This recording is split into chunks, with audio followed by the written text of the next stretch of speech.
Good morning, good afternoon, good evening, wherever you may be. I'm your humble host, Mr. David Null, and for some reason, I can't see the chat room, which is interesting. I greet you all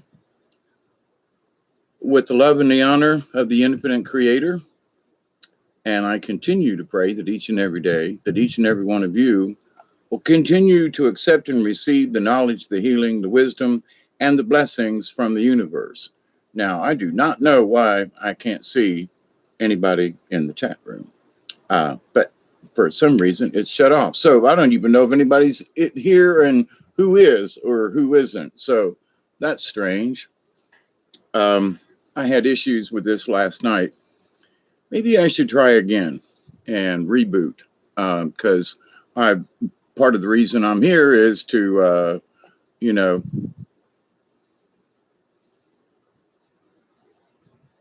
hang on, y'all. I'm going to see if maybe some way I have messed up the public restrictions category, education, thumbnail.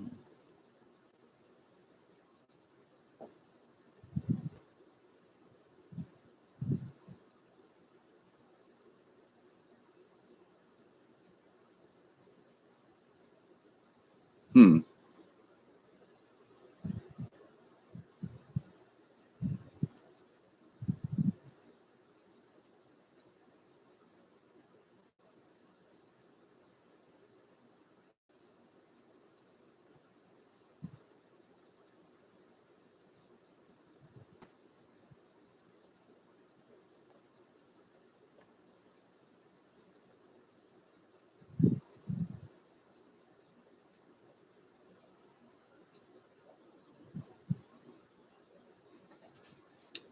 For some reason, I can't see the chat room if anybody's here. It says there's 3 of you here and 2 likes.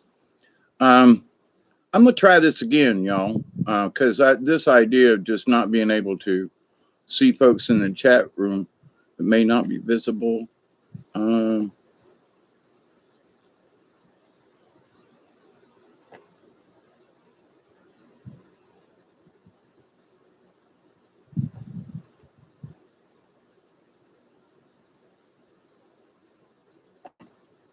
I don't know what's going on here. First time for everything, right?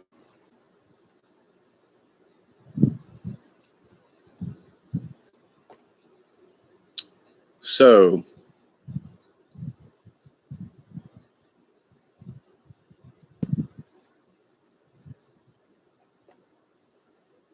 okay, I did something. I don't know what I did. It's a pop-out chat instead of being part of the normal chat. This is just so weird. But okay. This is just so weird. But anyway,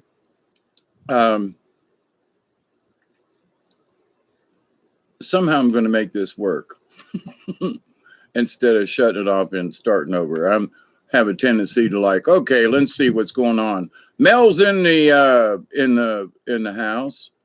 It says, what's this?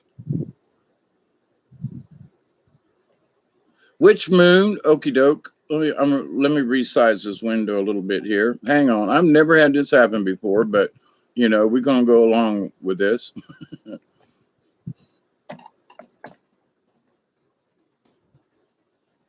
I'm just going over some stuff today, and thinking, listening to folks in different channels and, and like prayers to the universe and that kind of thing, And it's like some of the questions were just, for me, I was like, are you seriously asking God that question? Are you seriously like asking the universe, seriously, so in the title of this, trivia questions to the universe, does God wear deodorant? And to me, some of the questions that some folks ask are about, like, well, is, hey, Michelle, emojis be different now. Yeah, something's up. a recent update of Windows or Chrome or whatever this thing is, things have changed, colors have changed, and stuff has changed. But anyway, and now all of a sudden I have chat is in a separate window instead of in anyway. So it is what it is. But I was thinking to myself, there are some really, there's some people out there who seriously, and I mean this humbly and with love to all these folks, if they would ever stop to actually think, let's just stop and think about this, is my question that is really important to me, really important to God or to the universe, or, that I need this answer. Well, good for you. I got your email, your picture earlier too, Michelle, by the way. So it's good to see you, Mel. But so the idea, though, that, questions to the universe, some folks are asking some stuff, and it's like the question that you asked, let's just be serious about this. Does God wear a beard? Or, if God's a guy, can he get colon cancer? Can he get, prostate cancer? If God is God, did he ever have sex with any of the angels or any of the other? Did you just ask it? Well, if he's the creator, did he hump and bump with anybody to make any? Now, wait a minute now, Mr. Dave, you're talking blasphemy. Well, but, in a lot of ways, that's how babies are made. There's some humping and bumping going on there normally, Of course, now we live in abnormal times, but, it's like, but a trivial question to the universe, did God ever have sex with anything or one or whatever, And I don't mean that to be rude or crude. I honestly don't. But, does God have pubic hair? Do they have hair under their arms? Is God is he a giant or is, so wait, hang on. Wait, what if God ain't God? What if God is a goddess? Ooh. So does that mean does God, and I mean this without disrespect now, mind you, did the goddess ever have a period? These are trivia questions to the universe that people are like, crazy folks like me are like, well, if it's God or goddess, or what if there's no sex to it? What if it's an androgynous kind of thing going on here?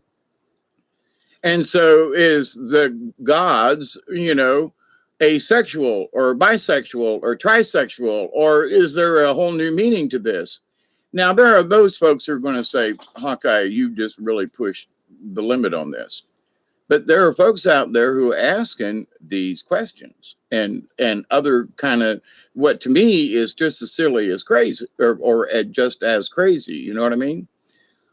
So it's like, but to these people, let's be honest and serious. To them, in their mind, this is a serious question. Whatever it is that they're asking, what is the meaning of life? Well, to whom? From whose point of view? From God's point of view? From your point of view? From your neighbor's point of view? I mean, okay, well, but that can be a valid question. All right. What is the meaning of life? Well, the meaning of life is what you make it. Well, what do you want to do? Well, I don't know. Well, wait a minute. I'm asking God these questions. I'm asking the universe, which came first, the chicken or the egg, right?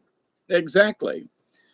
And, I don't mean this disrespectfully, but did God poop it out? Let's be, how did it, or did whatever, hokey pokey, here's an egg, and let's see what comes out of it. Is it a dragon egg? Is it a turtle egg? Is it a snake egg? Is it a chicken egg? Is it even a bird? Oh, it might be a pterodactyl.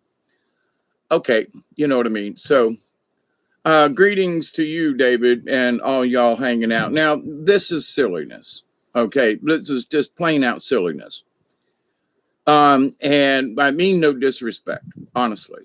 But there are folks who are asking questions to the universe that, well, why is this, or how come, or and the first thing the universe is saying to some of these folks, some of the angels are looking at each other going, Can you believe this dumbass asked this question?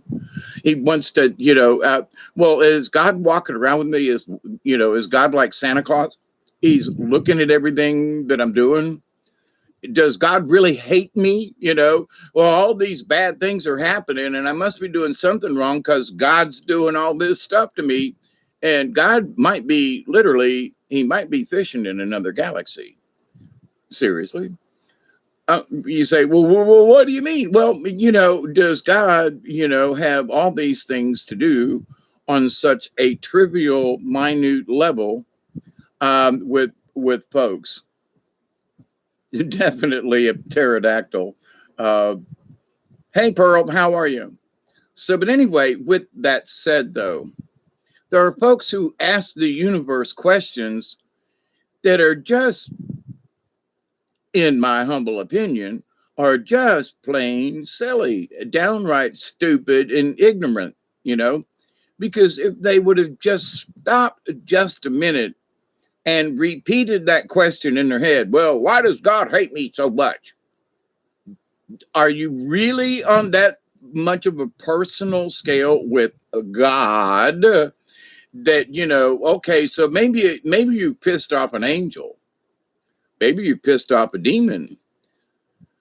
Maybe you have sent so many crank letters, and I'm saying this to the universe, in that you keep asking the same damn silly question over and over again without any thought, that maybe, whoever's up there supposed to be listening to you has just put you on the do not respond list.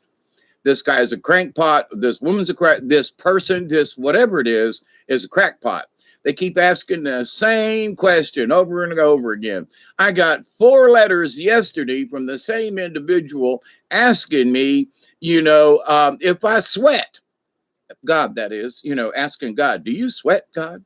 Do you perspire? Do you use deodorant? Or do you use, an antiperspirant? Do you keep something from sweating? Or, dear God, have you ever been in a situation where you literally sweated bullets?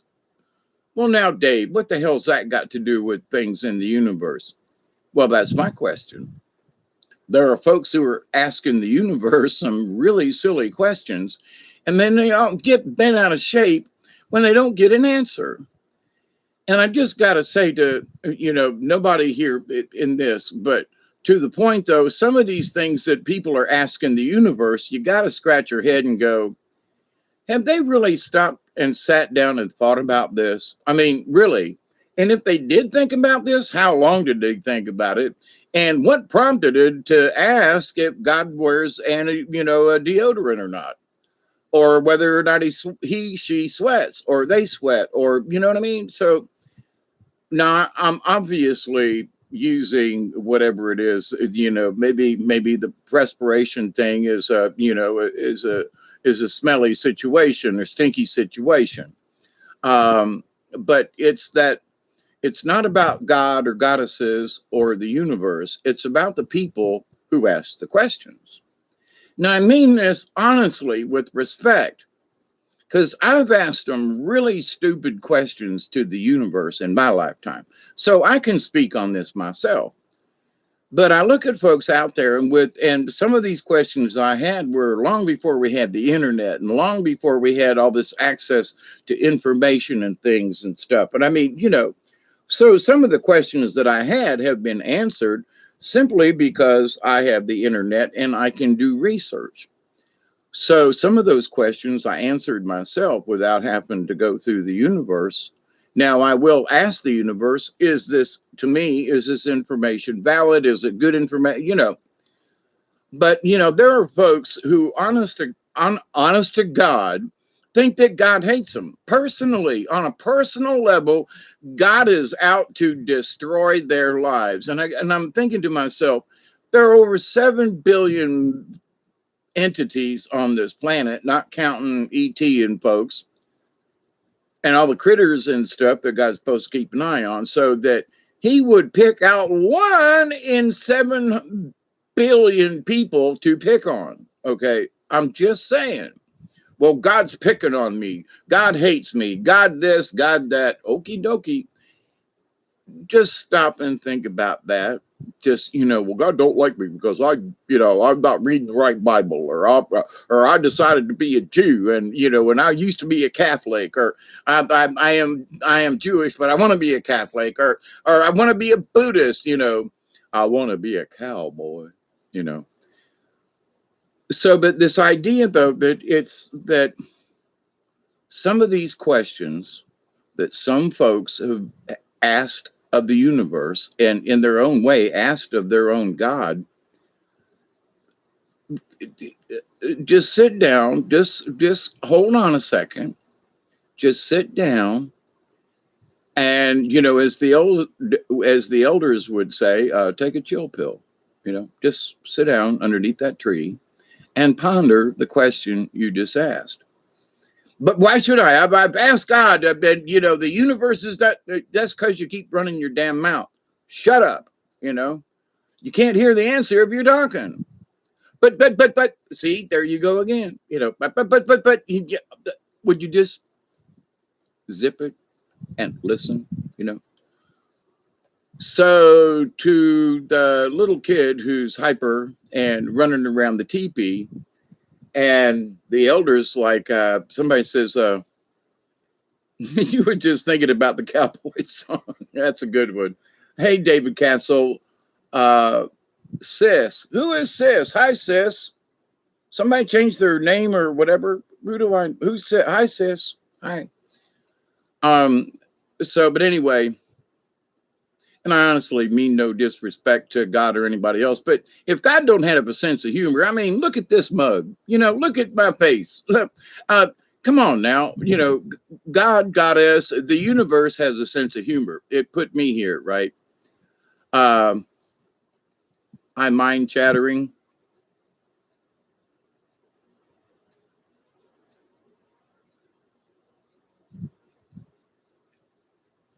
Boys don't cry. I want to be a cowboy.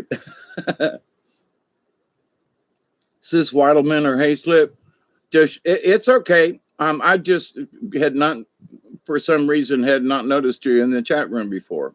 But anyway, welcome and blessings to all y'all. So this isn't trying to knock anybody specifically or globally, actually, but folks are asking questions, and it's okay. Ask the question. But they expect God to come down from his throne and give them individual, okay, Hawkeye, here, come on, you go out in the yard and talk about this. Okay. Now, not to say that Jesus or Christ or angels haven't done that. I've had spirits walk with me in the woods before. It's really interesting. Just got to say. But the idea, though, that God, over all of the universes and all of these things, is picking on me, okay? Now, there may be other entities that are picking on me, and I'm going to blame it on God, right? Well, yeah, but, I broke a rule. Okay. God says, like for me, is growing up a Catholic. It was against the rules, and it was a venial sin, in other words, a minor sin, to eat meat on Fridays.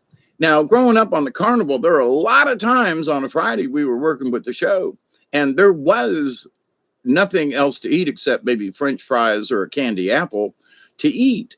It was meat. It was a hamburger. It was a hot dog. And then years later, after all these millions of people didn't eat meat, red meat, it was all right to eat fish, but you couldn't eat whatever other kind of meat on Fridays, right? And then all of a sudden, one day, it's okay. So for all of us sinners, and this is what I'm saying, for all of us sinners, for all of the years that the church made a rule, the church, God didn't come down and say, y'all don't eat meat on Fridays. If he did, the church wouldn't have changed it. If God had really said that, nobody'd be eating meat on Fridays. I mean, but to the point, though, the church, think about this. The church said it's against the rules to eat meat on Fridays. And then the day came along, and all of a sudden it wasn't against the rules anymore. Now, was that against God's rule?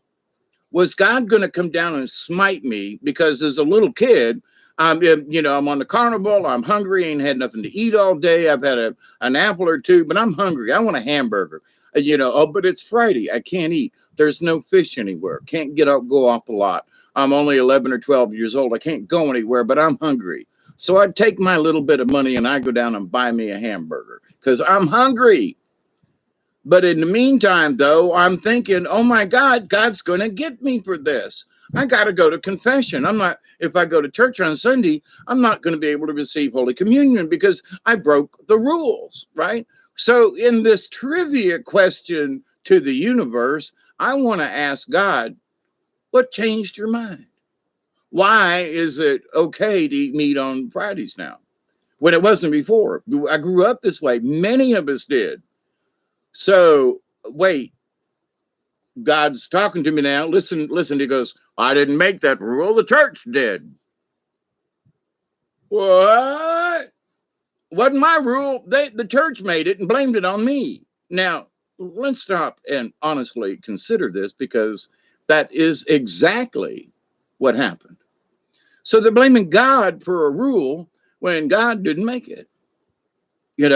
Whatever the God is you want to say, God didn't do it. The church made up the rule. Okay.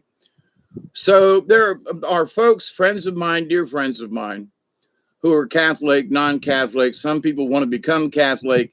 And I'm going, y'all do what you want to do. But I'm here to tell you, the Catholic Church is all about the church.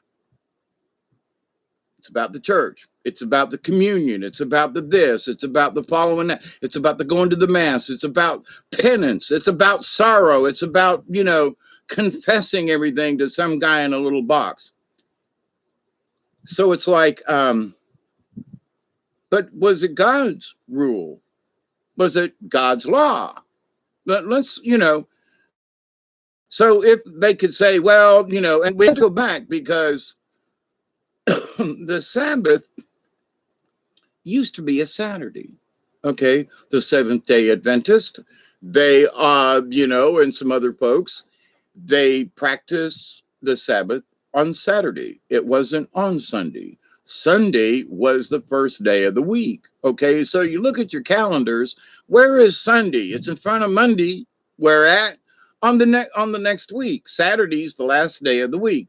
Sunday, well, last day then. Why isn't it Monday, Tuesday, Wednesday, Thursday, Friday, Saturday on the calendar, and the first day on the next line that should be Monday, right? It's not. So, but if you go back, and I some Seventh-day Adventists that I worked with over the years, very kind people, said, go back, check this out. And when I did, I went, some bitch. They did change the day. Guess who changed it? The Catholics. So it's like, Sunday was, Saturday was too inconvenient because everybody went to town on Saturdays to do business and stuff. So they moved it to Sunday for convenience. But wait a minute now. But one of the 10 commandments is to make holy the Lord's day.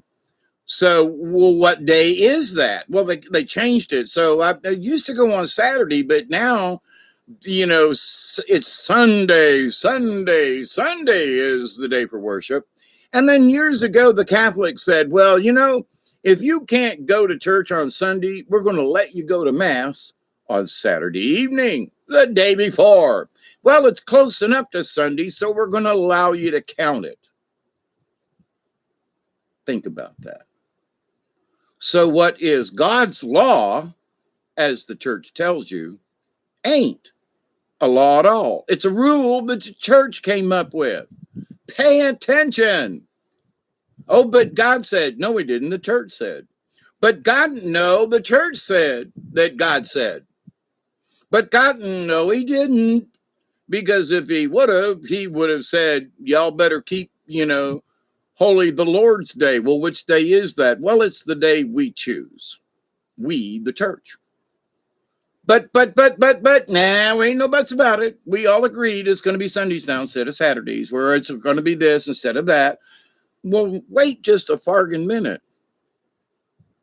then all these sins that I committed through the Catholic Church, mind you, are somehow, get this one right, null and void, because the church actually made it, and God didn't really say that. Well, somebody along the way interpreted it, right? What? So we have to consider, some of the anal retentive questions that get asked to the universe. We have to stop and think where some of these anal, I can't even say it, anal retentive subjects come up. I grew up as a Catholic, till 1971-ish, Then I said, adios, you pedophile bitches. I've looked back, but only to find out, oh my God, look at all the stuff that they made up. And they made me feel guilty over it. See, so people who want to join the Catholic Church now, I go ahead, but no offense, I think you're fucking crazy. But I might not say that to him. I go, well, okie dokie, but Jesus really was a Buddhist. You know that, don't you? Well, but I'm going to join the church. Okay, go ahead and join the church. But the church has nothing to do with Jesus and everything. The sacraments are all church made up. Okay, they blamed it on Jesus and on God. But I want to be I want to be a cowboy. Okay. Oh, okay. Get your saddle on and lather up your rear end if you're a little one and you go to become an altar boy. You just might get poked in the butt. Or some other, nefarious place on your body. But wait a minute. And this is one of the things that has always kind of sort of bothered me. The Pope is infallible. Okay. You know what that means? He cannot make a mistake. What? Well, wait, whoa. Hey, hang on here. So, the guy that said however far back it went, that it was Friday's no meat but fish. I think it was a fisherman who said, "Hey, we need more income. If everybody eats fish on the same day, man, we're going to have good business." Why not? Because the Vatican's all about making money, right? So fishermen, get it? Oh well, but that's a little far fetched, is it? Honestly, I mean, come on now. Let's think about these are warmongering, burn, people at the stake. Joan of Arc, they burned. A lot of other people, religious figures, and they criticized Saint Francis, and they wanted to burn him at the stake for a witch. Then they turned. I've talked about this, but then they turned around and said, "Wait a minute!" And he's talking to animals, and he's giving blessings to the animals. He's allowing animals into the church. Oh, God forbid. Which is what they said. God forbid you to have animals and pets and whatever into the church. So he said, okay, I'll go outside. And he blessed them out there on the porch kind of thing. So, but wait a minute. But he was so popular, they couldn't burn him at the stake. So they made a religious order out of him, which he, went to Rome and said, no, I do not want a religious order named after me. No, they did it anyway.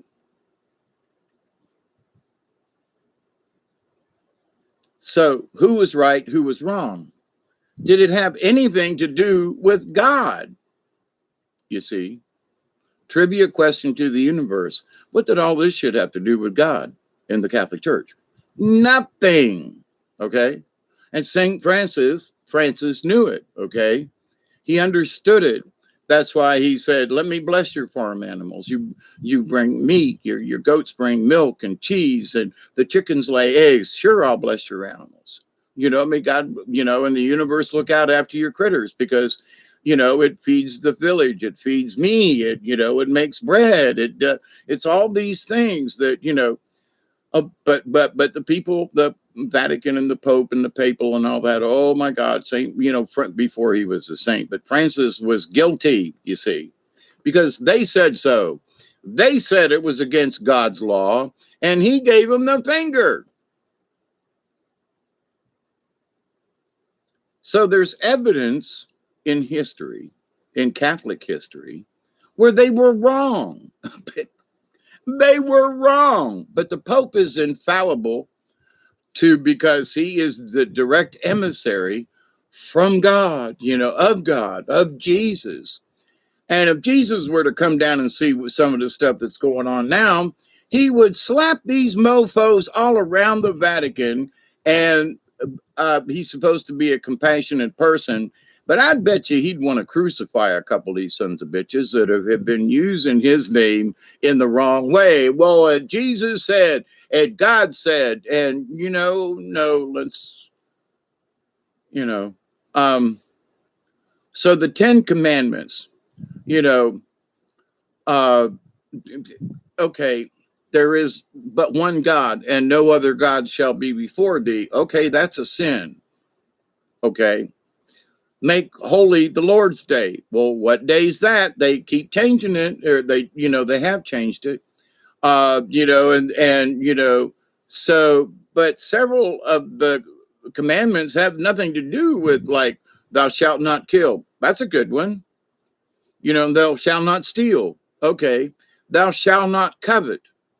Wait a minute. Isn't that kind of under steal? But here's the thing.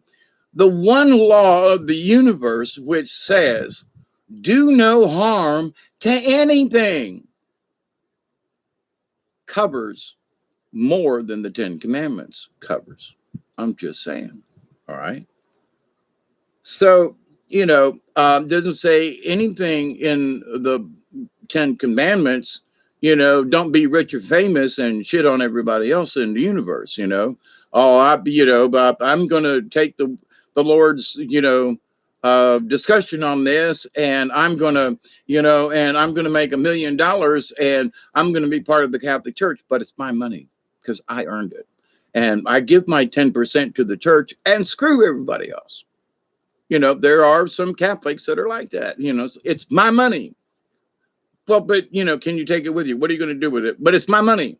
God gave it to me. God gave me the whatever and whatever and God blessed me with these things. Okay. Now, I ain't saying give it all away, but even in the Bible and actually in James chapter 2, I believe it is, I have referred to this before. Did a video on it a couple of years ago, in that, this rich man, he says, I treat my slaves good, or my servants and my household, and everybody's fed and all this. And he comes up to Jesus and he goes, Lord, what should I do to be like you, kind of thing? And he goes, give away everything that you have and come follow me. And the man was distraught. He was like, what? But I have all these servants and I have all this property and I have all these things but ain't I doing good already? And Jesus looked at him and said, if you really truly want to follow me. Now, does that mean that the rich man was wrong? He asked the question point blank, and Jesus told him, quite frankly, you want to follow me, then this is what you need to do. And it pissed the guy off and he left, right? Disgruntled. But in that, but see, here's something else, though. But he did do good things. He said he was good to his servants. He said that he was, he said these things. But did he actually mean it? Did he actually practice it? He wants to have a tie-dye party. And tie them up and toss them in the river and watch them die like gangsta Jesus. Oh, Delaney, I love your sense of humor. You're on par with me. And Michelle King, how are you? My chat is over here on this side and not part of whatever. Anyway, YouTube's at it again, changing things around. So it's 1:11. Yeah, it's 2:12 here, and I want to do a 20 with y'all. Hey, Chloe. A tie-dye. Oh, yeah. Yeah. Give them all cement, swim fins, here, you want to go swimming in the Jordan River, put these on. But anyway, listening to my wisdom. Well, yeah. Okay. My wisdom. Thank you. And I mean that, I do. Humbly, I thank you with that. But, you know, the things that like what really should matter in the universe, people are asking. I've heard some really asinine questions, and I'm going like, what have you, they, now here's the thing. Some folks, they claim, well, they've read this, they've understood that, they've watched this, they've done that, they studied this, okay? And then out of that, they'll come up with like, well, you know, I need a religion if I'm going to be saved. And like, hang on a second, just let's back that bus up. You were talking about, you know, the freedom of will, and that nobody, and you understood the law of one in the universe, and you understood that religions are, you know, because you spoke to me about this, that religions are nothing but a con game to get your money and to get your energy and all that. Okay, you have said this to me, so all right, so you've agreed with me for your own sake, but you know, it's something that we agreed upon. And now you're going, well, you know, things are getting so tough. I think I need to join a religion. What? Well, yeah, you know, well, so things weren't tough before, but you know, you felt like you were connected with the native spirits of things, not just Native Americans, but native folk. The understanding of creation that is all encompassing in the universe, and that there isn't necessarily a God, but there is a creator, the source of all energies in the cosmos. You get that. So now you want to back up that bus and join a religion who doesn't necessarily ascribe to the things we just talked about. Yeah, well, you know, I've been thinking about this, and you know, the end times and Armageddon and all the earthquakes and stuff and all the weird storms. And I think maybe, holy Jesus, God, I better join a religion because that's the only thing that's going to save me. Okay, maybe you were saved already. Because if you think about the Christian thing, Jesus died for our sins. He died to save us previously and in the future. So we're already saved as long as we have followed that one basic rule: do no harm. You know, are we decent people? Do we have to go out of our way to go do something? No, but if we speak ill of people all the time, well, that's not good. But if we give praise to folks and encourage them and help them along, well, that's good, right? We might not have to go out to the Special Olympics, but we contribute in some other way. Even if it's $1 bill in a Special Olympics cup, you're trying, you know what I mean? That's what counts in the universe. Whether you ate meat on Friday or not, and now it's not a sin. Oh my God. So all those sins that accumulated, all those prayers, all those little kids, big kids too, that had to go to the priest and say, forgive me, you know, bless me, Father, for I have sinned. I ate meat on Friday. And the priest is sitting there going, oh, holy Jesus, why did you do this to me? I got to sit here and listen to all these little crankpots that are coming in here telling me, well, you know, I had an argument with my sister, because we were expected, get this, in Catholic school, we were expected sinned. Now, what's a 10-year-old going to do that's actually a sin, especially back in 1962? You go, well, so what did you do wrong? Did you kill anybody, Dave? No. Well, I kicked the dog.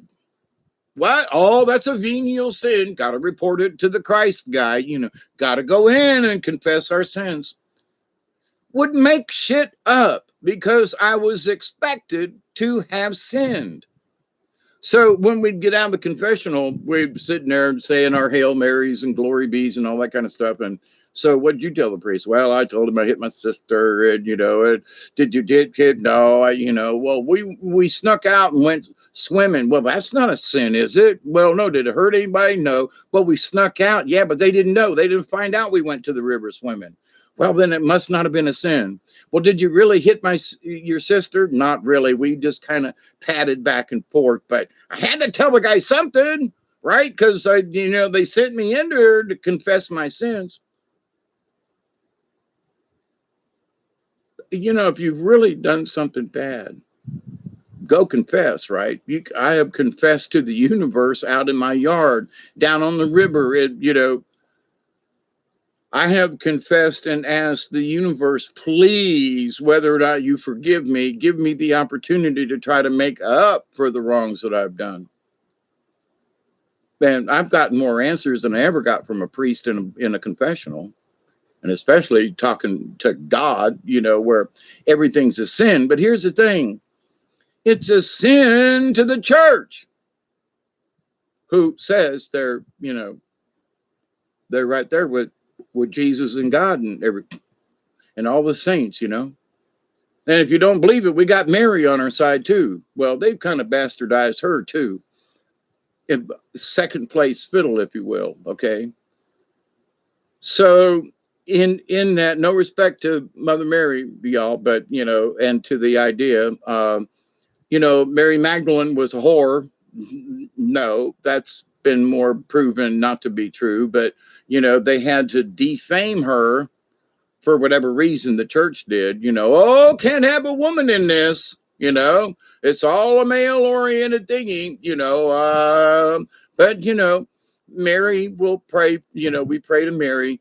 So because she, Jesus is her son, she can intercede for us. She can go over to him and call him on the phone and go, hey, oh, it's 2:19. Is that right? One more minute. We got a 20.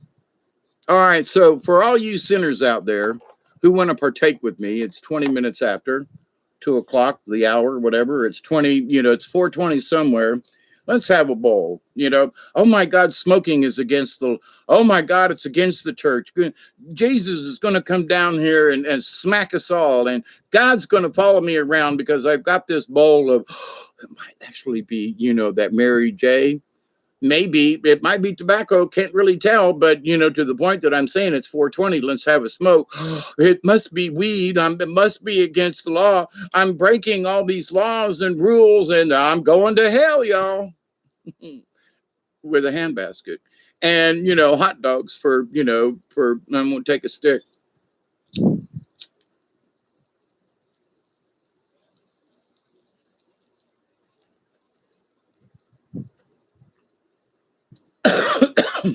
So one of the things that churches ooh, that was a really good one. Let's see. Toke away your sins. I love it. Toke while you smoke, and let those sins go up on. Now, see, Native Americans believe that our prayers go up with the smoke. The smoking of the peace pipe, right? It's our prayers are with the tobacco, which is a sacred herb to them, and that our prayers go up on the smoke. So we're smoking together. Let's let our prayers, whatever it is that we may be smoking, and our prayers will go up to the heavens with the smoke. Oh, well, them Native Americans were all savages. And so they killed them, raped them, beat them, all in the name of Christianity, mind you. The Methodists were really horrible about it at the turn of the century, by the way. Catholics were just as bad, don't get me wrong. So this idea that for God's sake, they made all these Native Americans, do all these things. And, the schools for the children, they separated the children from the parents. A lot of times the woman or the man sometimes just ended up dead somewhere for whatever reason. A love of truth. In the name of God, the eternally merciful, the especially merciful. Okie doke. But to my question, which one? Which God? Is it the Catholic God? Is it the Presbyterian God? And I'm not being, well, maybe I am because I've studied this for so many years. But, a little facetious about this, like, okay, so which God are you talking about? But I do mean that honestly. In what part of the world is it your God? And, okay, so let's be pregnant about this. What makes it your God? Like, well, my God says this, okay, and mine says that.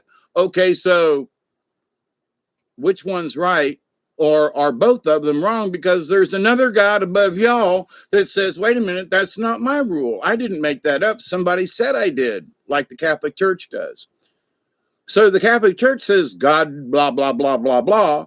And all of the, quote, followers must do what the Pope says. And right now, there are a lot of Catholics that ain't Catholic no more because they're not following the current traditions of the Catholic Church. And so people who are like, well, I should be a part of a church. Okie dokie. Why don't you just accept that you are already a part of God? Why don't you accept that you are already have an angel spirit? It's not that with, this thing about we're all gods and goddesses and we can create. People have went a little nuts with that. I would consider that we're all angel beings, as it states in Revelations, 2 places, where John has talked about this, but, the angel comes down and makes himself visible to John, and John falls down and worshiping him, and the angel says, get up, because you are as I am. Now, of all the things that the whole Bible means nothing to me except those words that the angel speaks to John. And that it's that you are as I am. That's truth. We are like Jesus in that we are all spiritual beings. And if we choose the path of the righteous, meaning that we're just good, decent people, without lying and cheating and all that other kind of stuff, that, we're good. We're good. I mean, we do the best we can in this life and we're good in the next, what does it profit a man? Profit a man. If he, forsakes this for the kingdom of heaven. So it's like, got to have all the riches in the world, but none of them going to get you into heaven, right? So what's the point? What does it profit a man, right? Or a woman or a person, right? So let's look at the common law, that one universal law, if you will, that says do no harm. What's that got to do with religion? Nothing. And that's what pisses people off. Oh my God. Hey, Regen, how you doing? And we got all kinds of different folks in here. Katniss, good morning. Here I am at 2:20 something in the morning time. And 2:23. I've been, it's the computer's been weird these last couple of days, but anyway. Yeah, we're all awake. I was doing something and hanging out with some folks. Watched a movie and that's kind of stimulated some of this thought. But it's that, there are a lot of people that are going to go, but wait a minute, Dave, Hawkeye, you're blaspheming the Bible. You're blaspheming God. That's your perspective, and I understand it. But what I have always been trying to say is that we don't need religion of any kind to speak to the spirits, to speak to our angels, to be a part of the universe. You can be religious, you can go to church on Sundays, but hey, Lady Court, man, we got a bunch of folk in here this morning. Good to see you all. And, prayers and blessings to each and every one of you. But do we need religion to achieve this feeling with our soul? Do I need religion to tell me to be a good person? Do I need religion to tell me that, that if someone's hungry, to help try to feed them if I can? Where is this religion? Now, you've heard me talk about my quote grandmothers. My grandma Raleigh, she had no religion to speak of as far as going to church or whatever. But she was the kindest, sweetest, lovingest person right up until she died. I said this last night, and I'll say it again every night if I need to.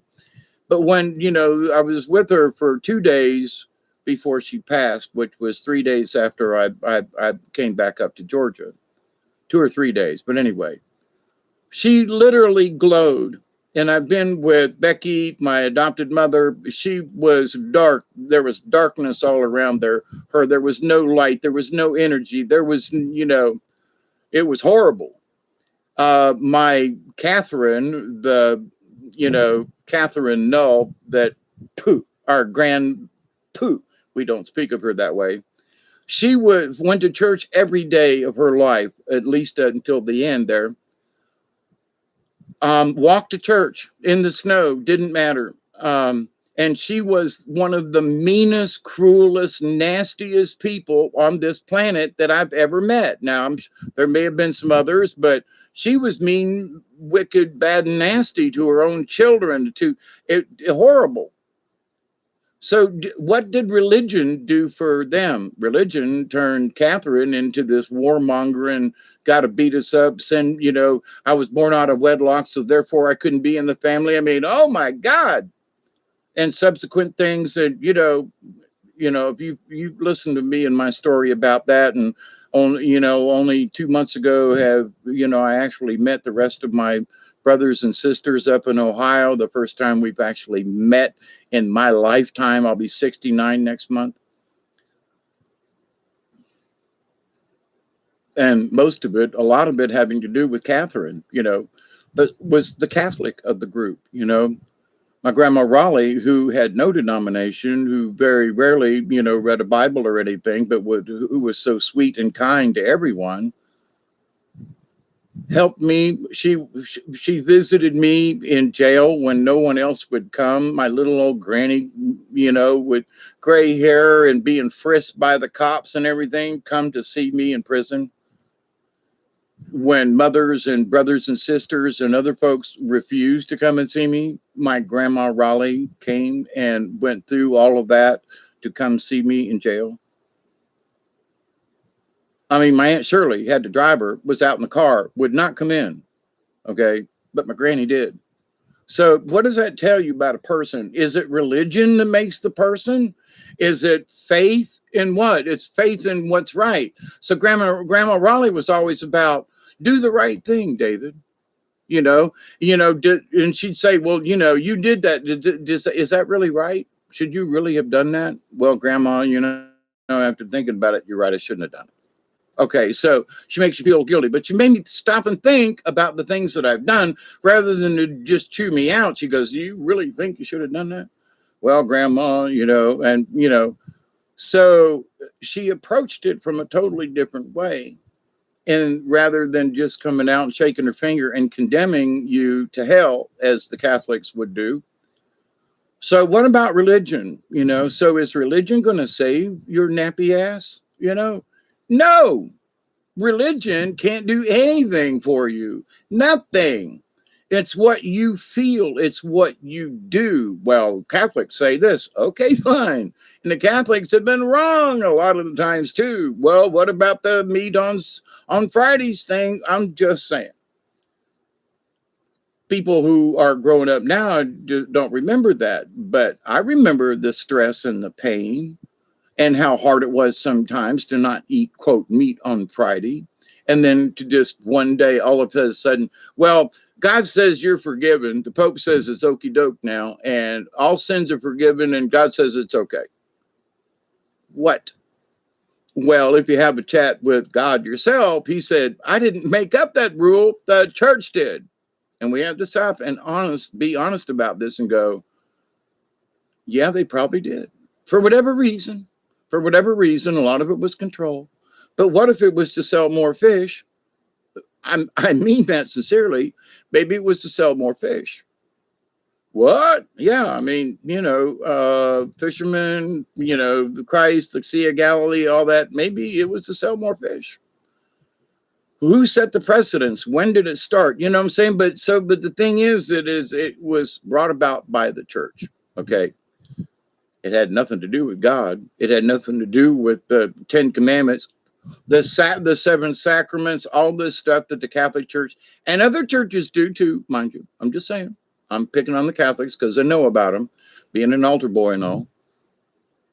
But the idea, though, that they want to make it so that you're going to sin.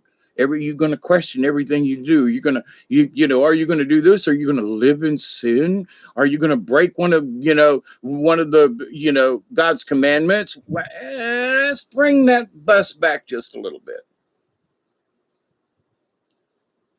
It's church commandment. Yeah, but God, and the Pope and boy, hang on a second. Whoa, back up that bus. Jesus didn't say nothing about eating fish on Friday. I mean, eating meat on Fridays. And besides that, was it Friday? Maybe it could have been a Wednesday. Could have been a Tuesday or a Thursday. Wait a minute. The Sabbath used to be on Saturday. Now you moved it to Sundays because everybody went to town and said, wait just a cotton pick a minute. The church has lied to us so many times over the years. And it's changed the rules and blamed it on God. Okay. So, which God? Does God personally hate me when there are all these gabillion, trillion, quadrillion souls in the universe? God is specifically too focused on me and said, Hawkeye, I hate your guts for talking about this. Well, I love you too, okie doke. But there is another opinion about this down here on earth, and what might be weird or a sin here on earth may be totally acceptable someplace else in the galaxy. But I think in the galaxy of all things, there is a universal law, and that's to do no harm. I absolutely, fully, 100.1% believe it.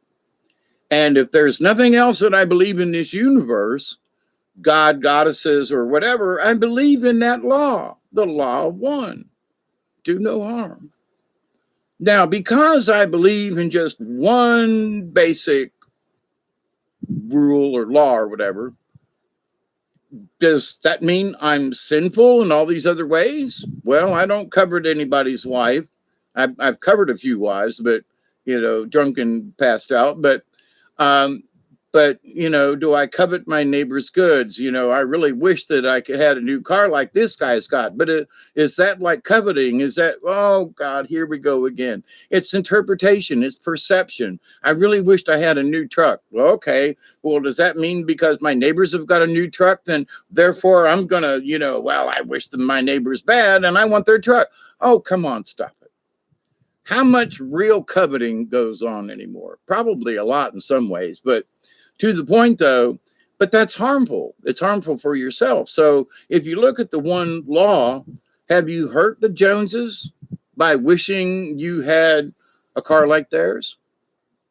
Or are you hurting yourself because you're spending all your energy wishing for something that obviously you can't do because you don't have enough money or whatever the thing is? And maybe honest to God, you don't need it. Honestly. You don't need it. Well, I wish I had that new car. I really like it. Yeah, but what's wrong with your car? Nothing. But I really wish I had that one. Okay. And, Joneses have got one. Okay. And I really wish okay, but is that really coveting? Are you cursing the Joneses because they have a new car? Well, I would really like to have one like that. Okay. But, so where does this sin come in? Where does the hurt of the rule of one, the law of one? I don't see it. But as a 10 commandment, if you want something that your neighbor's got, but you don't think Steve it or anything, but may you say, man, you got a hot wife. Boy, if I ever had the chance, whoopity-doo, right? Wait, that's a sin. Yeah, well, but you have this thought in your head that, wow, what would it be nice to hump and grind? And for the women too, wow, your husband, he's really cute. I wish I had a chance at him. Okay, is that a sin? Did you hurt anybody? Did you say it to the wife and, well, that could be harmful? Or did you just look at another person and go, wow, man, they're really handsome or attractive or whatever. Boy, if I have, is that really but in the eyes of God it is. Wait, let's go back to which one? Which church? The Catholic Church?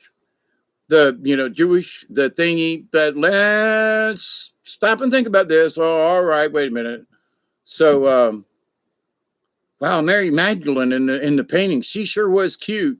Oh, whoa, whoa, whoa, now you're picking on Mary Magdalene. Whoa, you because you said she was cute or attractive or she was a pretty woman or pretty woman walking down the street, pretty woman, the kind I like to meet, pretty woman. I don't believe you. You want the truth. No one could look as good as you. Yeah, he was one of my favorites too. Yeah. Da da da da da da da bum bum bum bum Betty woman. But anyway, but this idea though of where things are going. So there are folks who are trying to tell you and me and the fence post that we're sinning because that in their eyes and in their perception, God said. When if you really get right down to the meat of it, it's the church that said it. Let's be honest, let's be truthful. Did God say this? No, the church did. The church said God said it. And because we must have faith in the church, if we join them, that, because the church, the Catholic Church said my grandma Raleigh went to hell. She went to purgatory because she was not baptized a Catholic. And because she wasn't baptized a Catholic, she will never go to heaven. So my adopted mother, Becky, the G word that Catherine Null, went to church every day. But they got a ticket into heaven because they were baptized Catholic. And my grandma Raleigh didn't because she was not baptized a Catholic. What? In this world, in my world, none of this stuff makes sense. This made up stuff. So let's make it a religion to control the people. Yeah. Your minor is philosophy. When I was a minor, I had a philosophy too. Oh, well, never mind. I'm kidding. But to this, I want to be lighthearted about this in a lot of ways. But in a lot of ways, we have to stop and think about this. Wait a minute. Did God say this or did the church make this shit up? And we got to be honest. The churches and those in the clergy and all that have made up a lot of stuff that has nothing to do with God, has nothing to do with our well-being. Well, you broke a rule. Uh-oh, gonna go to hell. Yeah, broke a rule. There's this rule. You gotta have this. You gotta confess your sins. You gotta do these church rules, laws, things.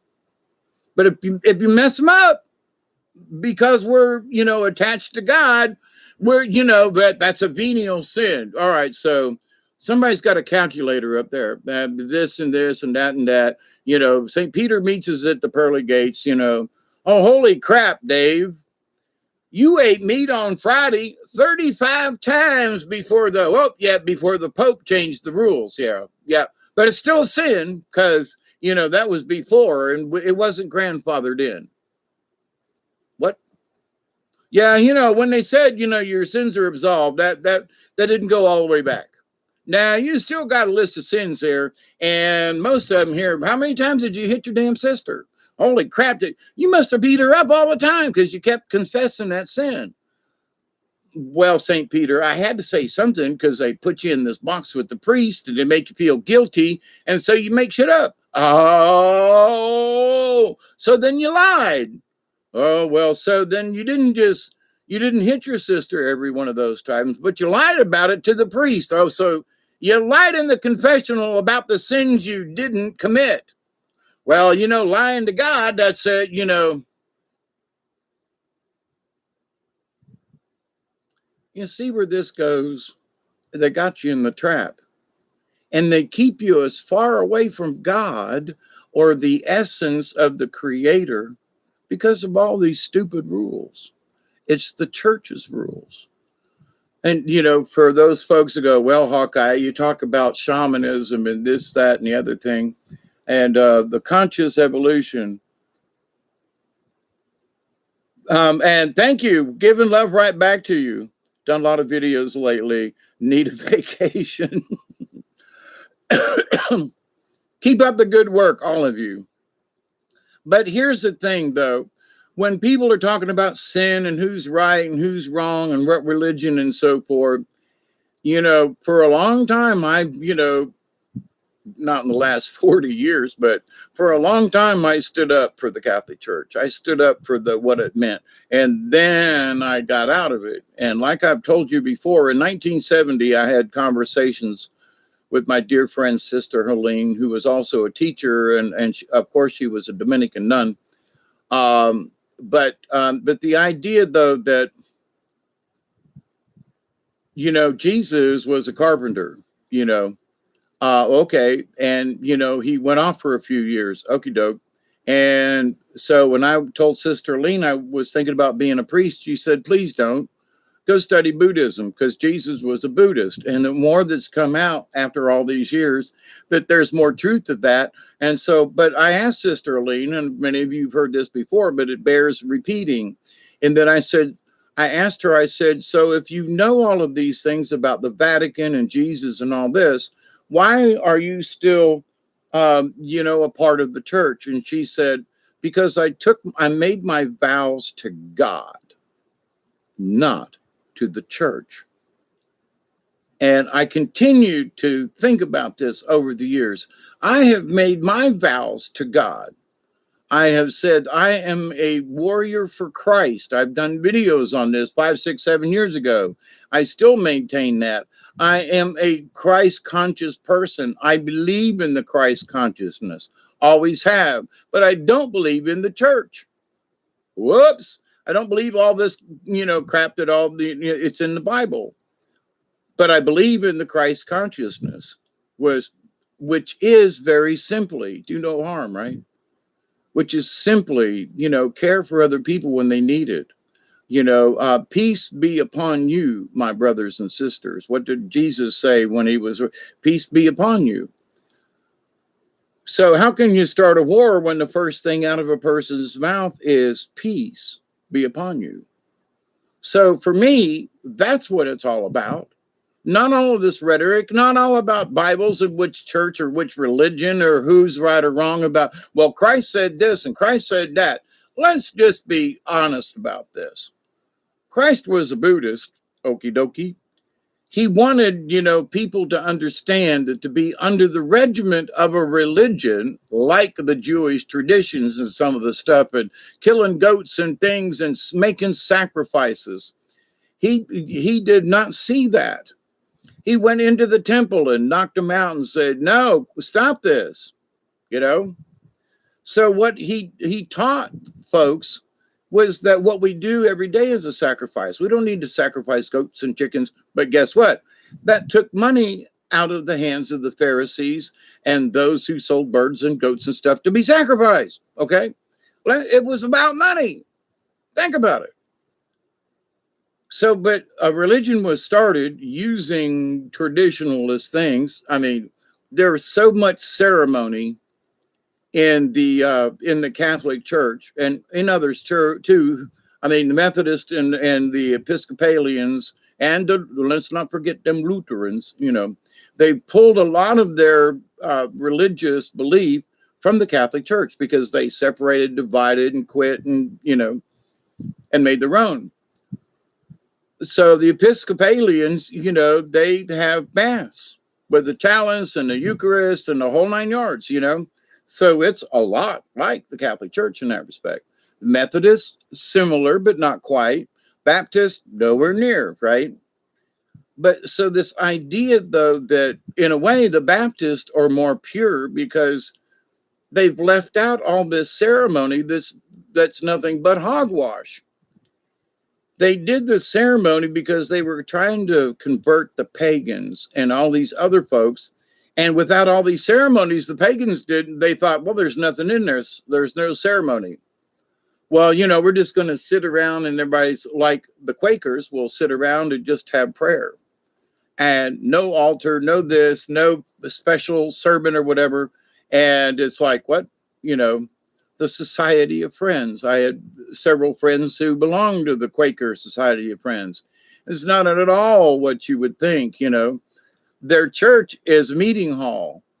And on Sundays for 2 hours or whatever, they all get together and the meeting hall becomes their church. And at the end of it, it turns back into a meeting hall where they feed people and do things, and it's a community center.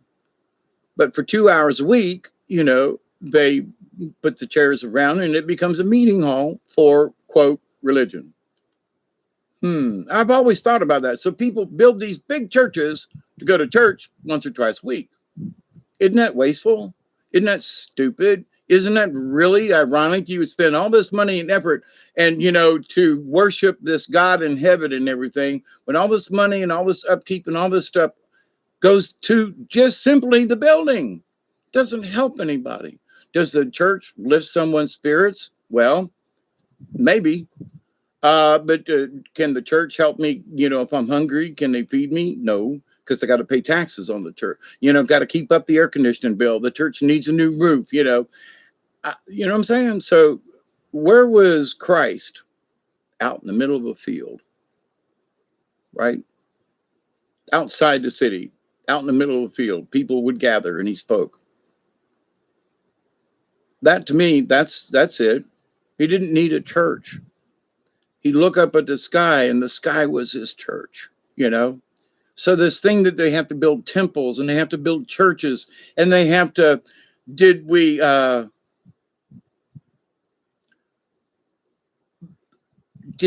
to make up, did Jesus really want that?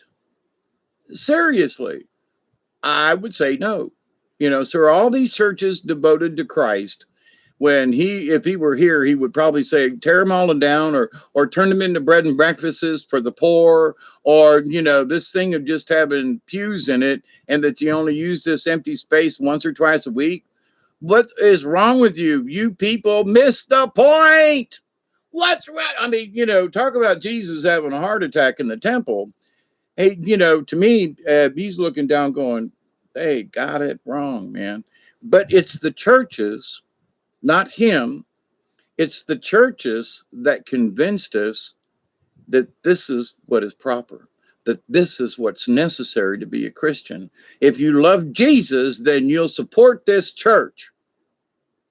Okay? Just stop and think about it. So the church was man-made, not made by God. Okay? Jesus didn't make the church. Now, there are certain phrases that said, he said to Peter, upon this rock, I will build my church. And I kind of question the word church in that upon Peter, who's left over, he got crucified, right? Upon this rock, I will build my followers. I will build my faith. I will build, I'm entrusting this to you, Peter, and you better get it right, kind of thing, right? So the apostles said, upon you, I'm entrusting this to you to build did he say church? Church really wasn't in the vernacular back then. Stop and think about that. So if it says church in the Bible, couldn't have been, okay? Because where did the word church come? It was temples, it was these things. Where did the word church come in? Just stop and think about that. So, but it says, upon, Peter, upon this rock, I will build my foundation, the foundation of the faith. But upon you, my faithful will follow you, will listen to what you have to say. Oh, no, they got to build churches. No, they got to do that. They have to do these man-made things. And if we trust in their religion, which they say is their one true religion, but if we break those church laws, you're going to get stoned, excommunicated, hung, chopped off, burned at the stake, let the church will make up, whatever they feel is necessary, right? So to the trivia questions in the universe, I simply want to ask the creator, who in the hell started this shit? I mean, just, who started this shit? And, I kind of sort of know why, but it's all about control. But who started this shit that we got to worship and we have to do? That's not how it feels, from a native perspective, in that my grandmother didn't worship anything. but she loved the world. She loved children and people and stuff and this and that. She gave out love to people. But she never worshipped anything. So is Granny in hell? Is Granny in purgatory? Well, to the Catholics' point of view, yep. And she's never getting out from their point of view. And I think, religion condemned my grandmother, who was a truly beautiful soul, but accepted these other two people who did all these nasty, crazy things in the name of the church, by the way. I just don't see it. You see what I mean? So my own personal experience says these folks have got it wrong. But also history is telling us, they're, hey, give to me. I need a new jet airplane. Who was that a few years ago? It was like, well, he's already got a jet, but it wasn't big enough or fast enough. So he prayed out there. And within a couple of weeks or something, he bought a new brand new jet airplane, paid cash, kind of. What? Well, because God said I needed a better airplane. Seriously? I mean, come on now. Seriously? So you're going to tell me that I'm a sinner and I'm going to do it. But the guy who goes on and says, the Lord spoke to me and I need a new, Learjet with more seats and a better tank capacity so I can travel and, quicker from place to place and be able to pray for y'all. And people bought into it and he got a new jet.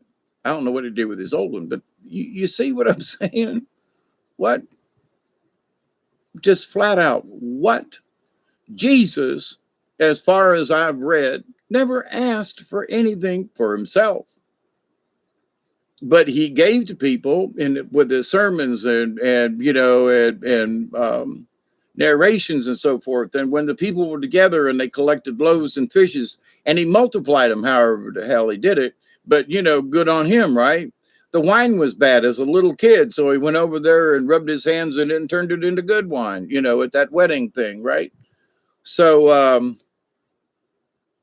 a little bit of, presto changeo. And I don't mean that in a bad, but to the point though. So it's like, okay, so he did these things for himself to make him look good or to help someone else so that they didn't lose face with, they ran out of wine at a wedding and, they were going to serve vinegar instead. I mean, that's kind of sort of when they got drunk enough, they would mix a vinegar, and it's easy for some wines to turn vinegary, as I've had happen to me. So they really don't taste bad, but if you mix it in a little bit of the vinegary stuff with the good stuff, and if people are getting kind of tipsy, they don't really pay attention and you can get away with it.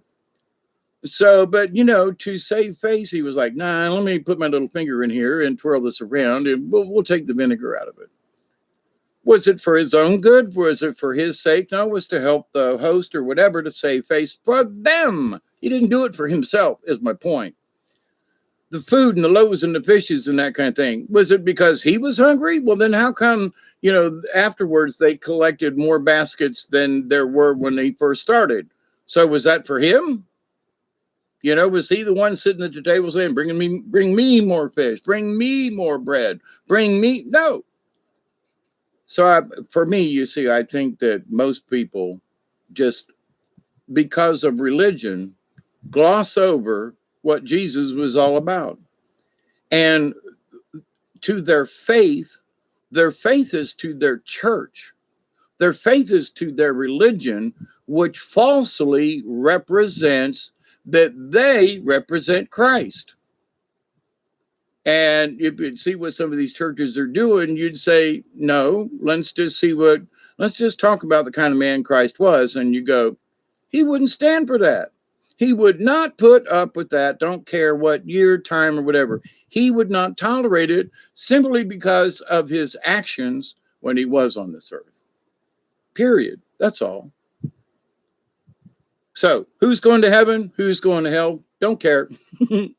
I care about me. Now, that's being selfish, but I'm here because I want other people to find their own way to their own heaven through whatever means that they need to achieve that. I did 6 months in jail with Kenneth Copeland. With his cousin. He gave me money in church on so.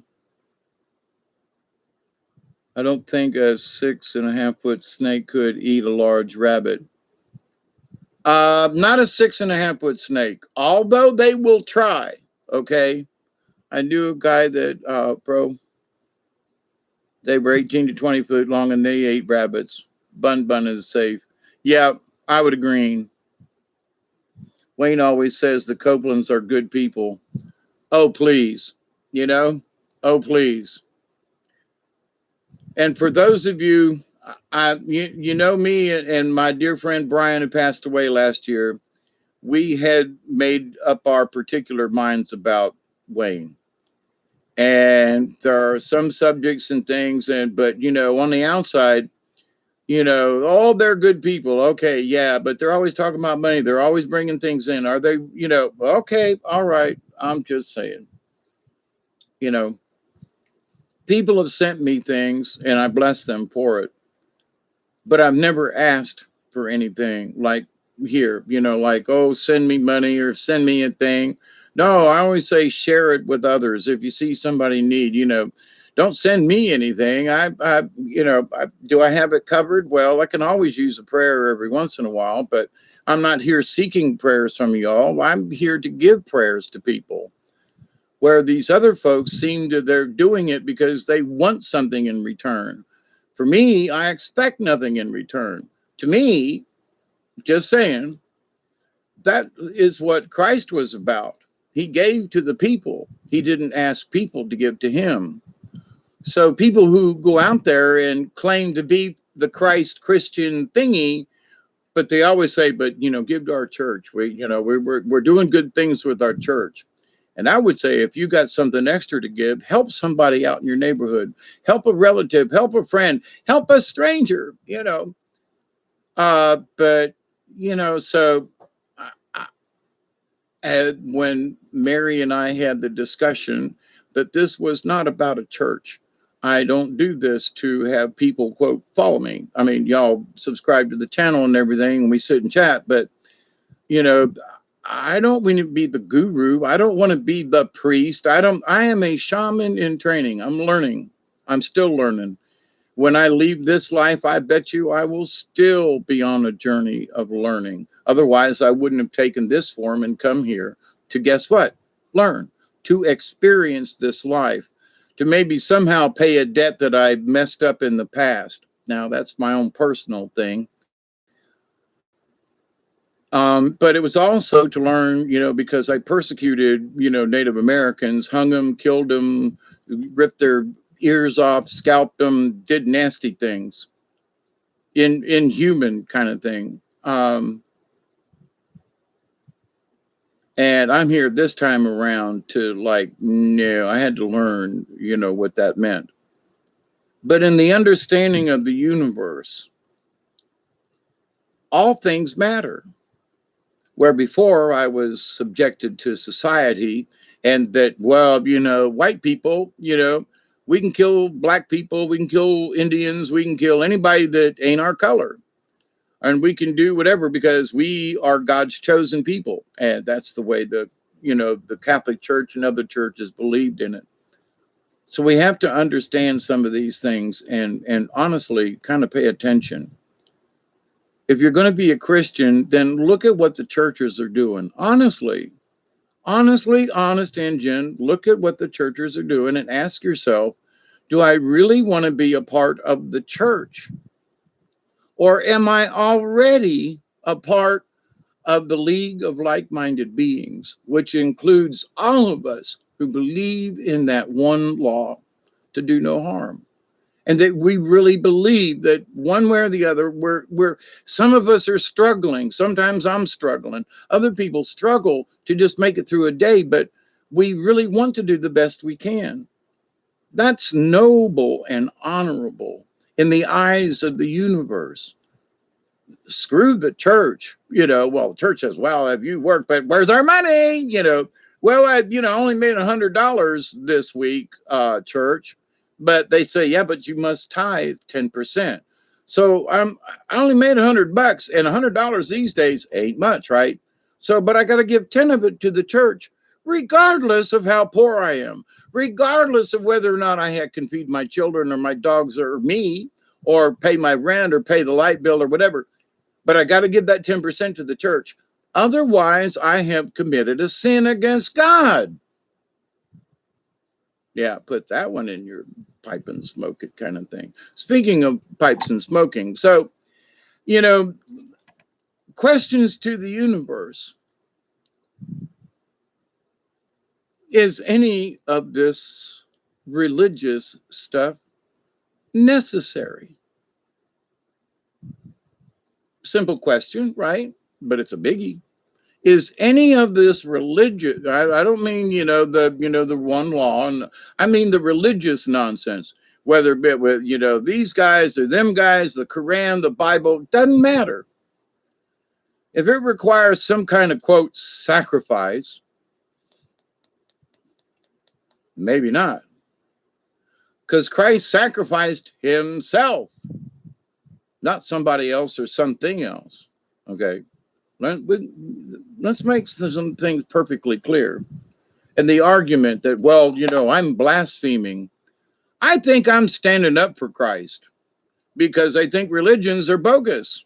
I think they have taken advantage of a situation so they could control us. They could control the narrative. They could get part of our money. They could do all these things when I just don't think that, Jesus was into that kind of thing.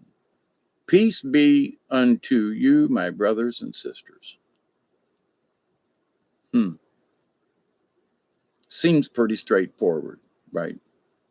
So why all this other stuff? Why a Bible? Why can't I just say, hey, do you believe in doing good for people? Yeah.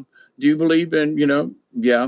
Do you believe in this? Yeah. Okay, then you're on my team. You're with us, You're with the League of Like-Minded Beings. You get it. We're all part of the quantum. We're all a part of this universe. We don't need no stinking religion. I don't care what kind it is. The Buddha didn't want a religion named after him either, but Buddhism is more of a philosophy and a following than it is, quote, a religion. People have turned it into a religion, but Buddha is not what he was like. St. Francis, he was like, no, don't be making stuff up with me. Hey, Purpose, what is your opinion of Jamil?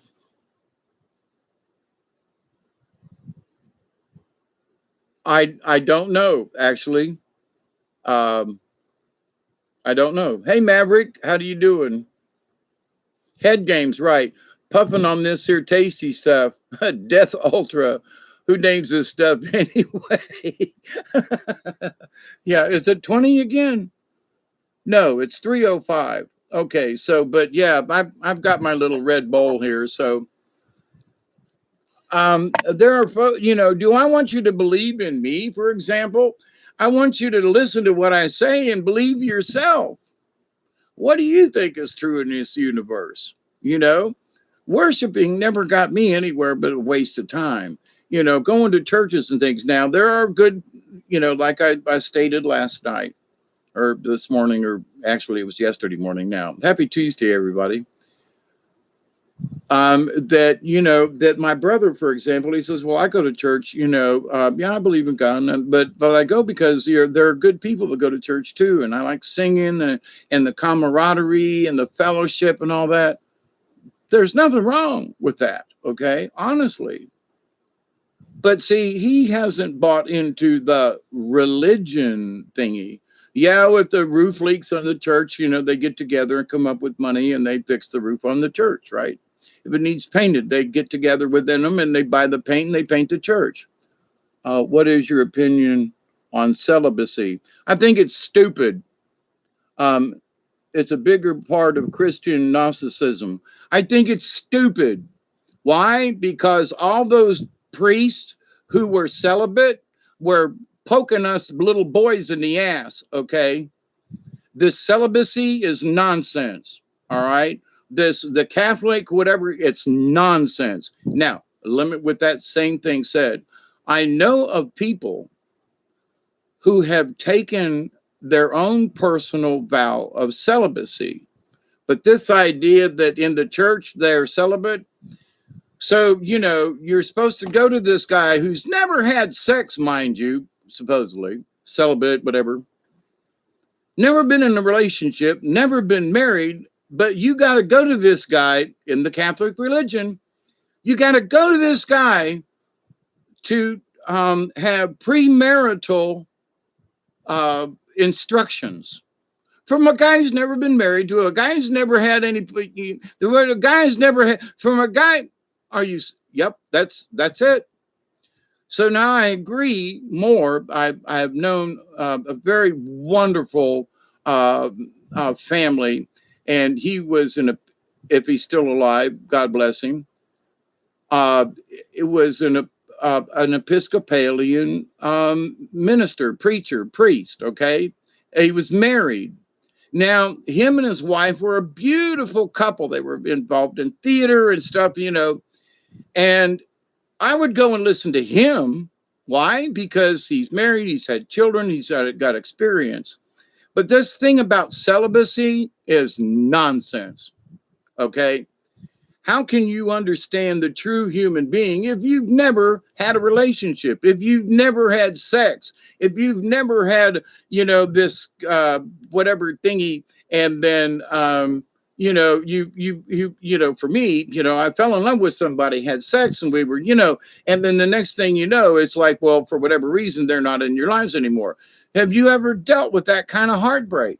No, because you took this vow and you've never experienced it. But if I come to you for spiritual advice, you're going to base it on what?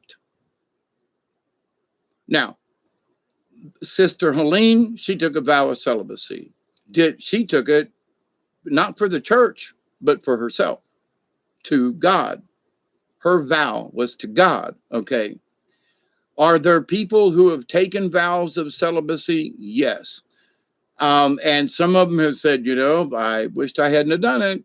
Later on in life, as a 20-year-old seminarian, later on they leave the priesthood, but they've made this vow, and they've met someone. And the Father Lenahan at Most Holy Redeemer gave up his church and his celibacy and ran off with one of the nuns at Morning Star School there, a part of the parish. And I'm so glad, because they had love, they shared it, and they continued to work in good ways within the communities. But had they never had this intimacy, but they both had their own vows of celibacy. And I'm glad they broke them. But they said, no more of this, and we love each other. And what's wrong with love? Now, if you become a priest, this rule of celibacy across the board is what's wrong. If a person wants to make a vow of celibacy, that's different. But when a church or an organization deems that you must take a vow of celibacy to join our group, okay. So, but with all the priests that I've met and all the pedophilia and all the diddling and everything, they may have taken a vow of celibacy with a woman, but they're still having sex. They're still masturbating. They're still diddling little kids. They're still diddling between each other. Okay. The different priests who know, they're still diddling between themselves. So they're breaking their own vows. Oh, well, being gay, well, I'm being celibate. No, you're not. Don't lie to me. Don't lie to the rest of us. Don't lie to yourself. Well, to become a priest, I had to take this vow. And you're diddling little boys and little girls and oh, but I'm a priest and I took my vows, and you're a fucking liar. I'm sorry. I didn't mean to do that. But, that really instills, that word was necessary right there. Because I gave my faith to the church. I gave my faith to these priests. And they diddled me and tried their best to literally do it in my ass, right? But they took a vow of celibacy. Oh, and the church said, and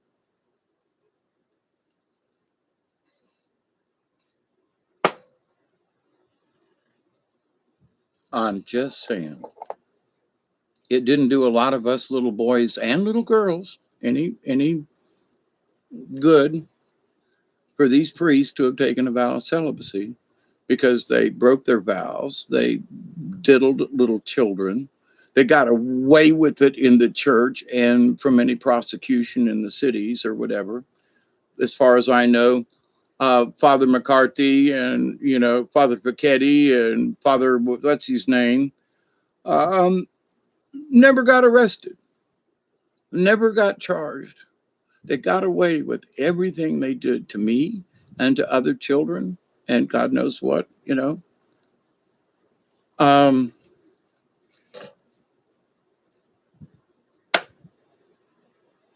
for example, at Tampa Catholic, when I was there in the 60s, I graduated in 70.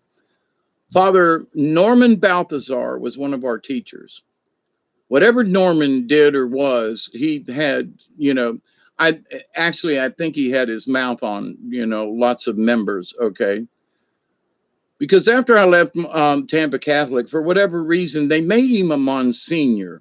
Now, I didn't really have a parish, okay, but he had this little church out because my grandfather and grandmother went to his church outside near Sonoma Sassa area out in there from Tampa. But anyway, so there's this little church, right? But somehow he becomes a Monsignor. All right, now usually a Monsignor is because you've done something really good at a church or a thingy or something, you deserve it. What he's a priest, okay, not a very good one. I don't think I ever, saw him say mass. He was, would like to beat up on boys. He was very violent and very, aggressive. And come to find out later on, it's because he liked that sort of thing because he liked boys, right? And he was picked up arrested in Tampa after he was made a Monsignor. Now, okay, a Monsignor fixing to be, in line for a bishop, okay, and then possibly an archbishop. So he's a Monsignor there in Tampa, still teaching, as far as I know, at Tampa Catholic or wherever. And he's picked up on Kennedy Boulevard for soliciting a gay man. It was in the Tampa Tribune.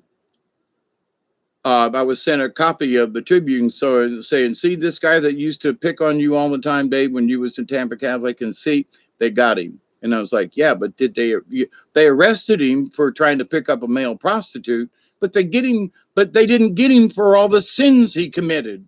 Okay, so here's this priest who, in my humble opinion, didn't do anything spectacular to anything within the diocese, was made a Monsignor. Why? Why? Probably because he sucked a good dick. I'm sorry, I got to put it that way. But there was nothing else that this man did as a priest or as a whatever. So how did he become a Monsignor? Bend over, for whatever he was doing, because it surely wasn't with the church and with other things. He did not do these great things within the church to make him a Monsignor. There were other priests that were more qualified and actually did good things within the church. And as far as I know, weren't diddling anybody on the side. But here they make this guy Monsignor, and then he gets arrested for, trying to pick up a male prostitute down there on Kennedy Boulevard in Tampa. Yeah, so celibacy really worked out for him. His order, who ordered celibacy. Well, but was that with a female? Does it make any sense? Hey, Elder Barry, did I say hi, Ian? So anyway, I'm probably beating this into the ground, but here's the thing: there are so many rules that the churches and orders and that are made, and that the people are expected to commit to, or But now, if I were to make a vow of celibacy, that's my personal between me and God. Okay, me and the Creator, me and the Source. That's my decision. And if I break my vow, did I break some kind of sanctity with God? Well, I have vowed for whatever reason that I'm going to not, have any kind of relationships. Okay. And I just want to ask why. Well, I've known people that, have had very little sex in their life. Not that they made a vow of celibacy, but they just didn't take to either male or female. A woman, I know someone who, in her 80s, and she's had no cause to have a relationship. She's had deep friendships, but she's never had anything sexual or whatever. It's never thought it was necessary. Never, never was that kind of a person, or which is interesting because it's like there was just it wasn't androgyny. There just wasn't anything there. There was no sex drive, no whatever for whatever reason, and they just lived their lives single and helping other people, and they're good people. But did they make a vow to God? Do they just have that's just how they live their life, right? One could say I've taken a vow of celibacy. you know, I never expected to live out my elder life without having any kind of physical contact with a woman. I just never figured it. It was not in my plans.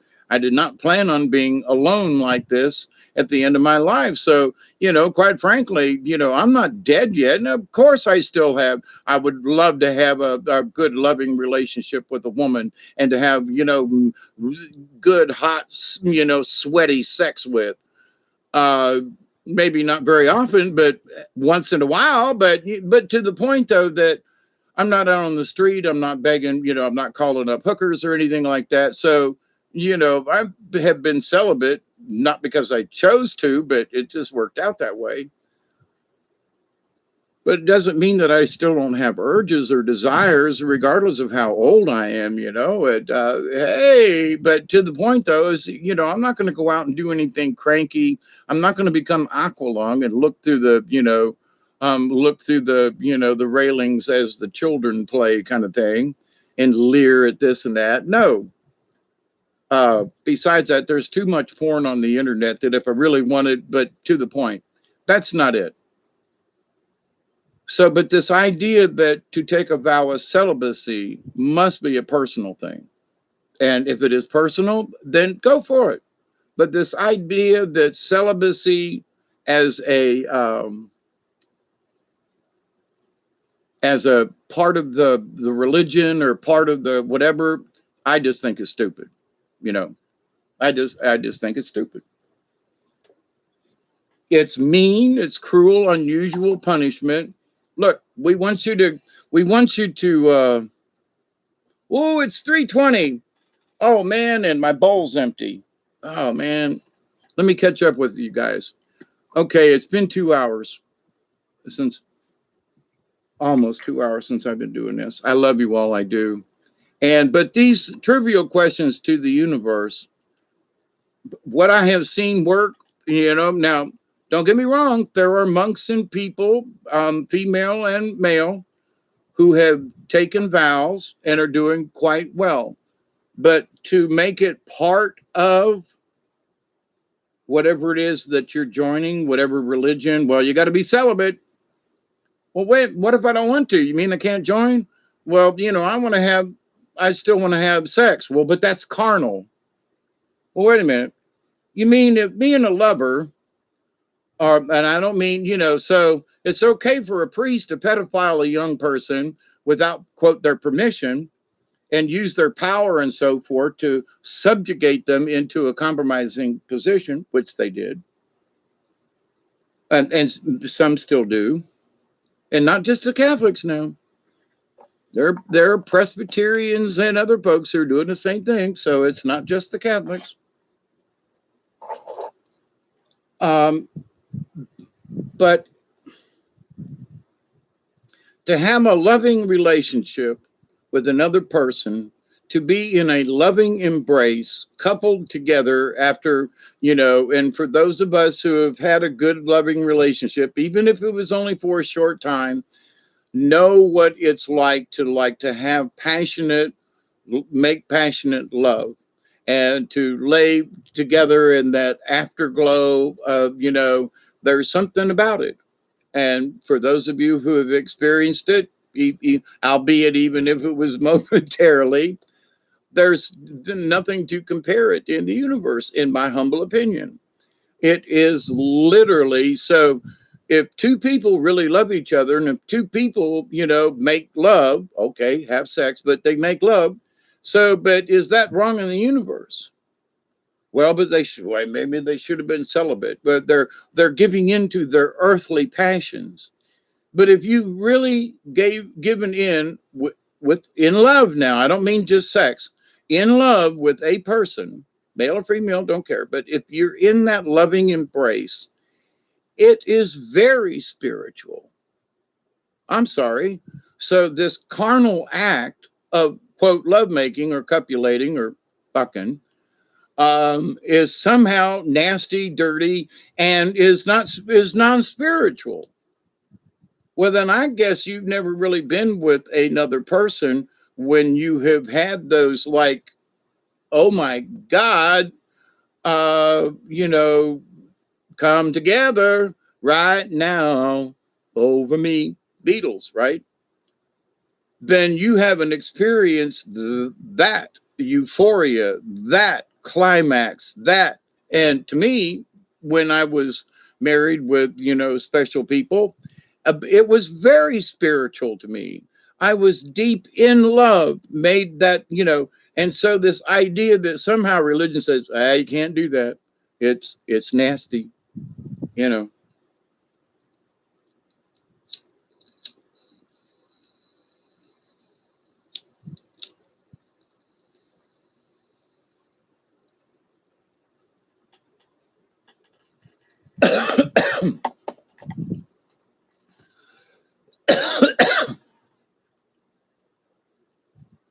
Purpose, Chloe, Maverick, everything in moderation, including moderation. Thank you, Maverick. You folks are great. I mean that. And so these trivia questions to the universe is like, some of these things, some of these trivia questions, but it's like if you want to make a vow that you're going to be celibate to whatever God or creator, however you think it's going to make a difference. Okay. Well, but I'm celibate in that I'm not out there actively looking for a mate or a sex partner or anything like that. I haven't really given up, but kind of, sort of, like, oh well, I'm still alive and it still could happen, but I'm not making any. I've wasted a lot of time trying to find a mate and keep a mate and make her happy and do all these things, and I ended up in debt and and alone anyway. So so sometimes we are forced into celibacy against our will. And to me, it has been an experience in that how do you deal with this celibacy that you're forced into because of age and circumstances and that kind of thing? But this idea that as a 20-year-old man, as far as, if you were being a priest or whatever, that you're going to give it up for the rest of your life, and that you're going to feel guilty because you made a promise to something out there. Well, if I can't break this promise. Why not? Well, because I made the promise. Okay. But nobody knows you made the promise but you.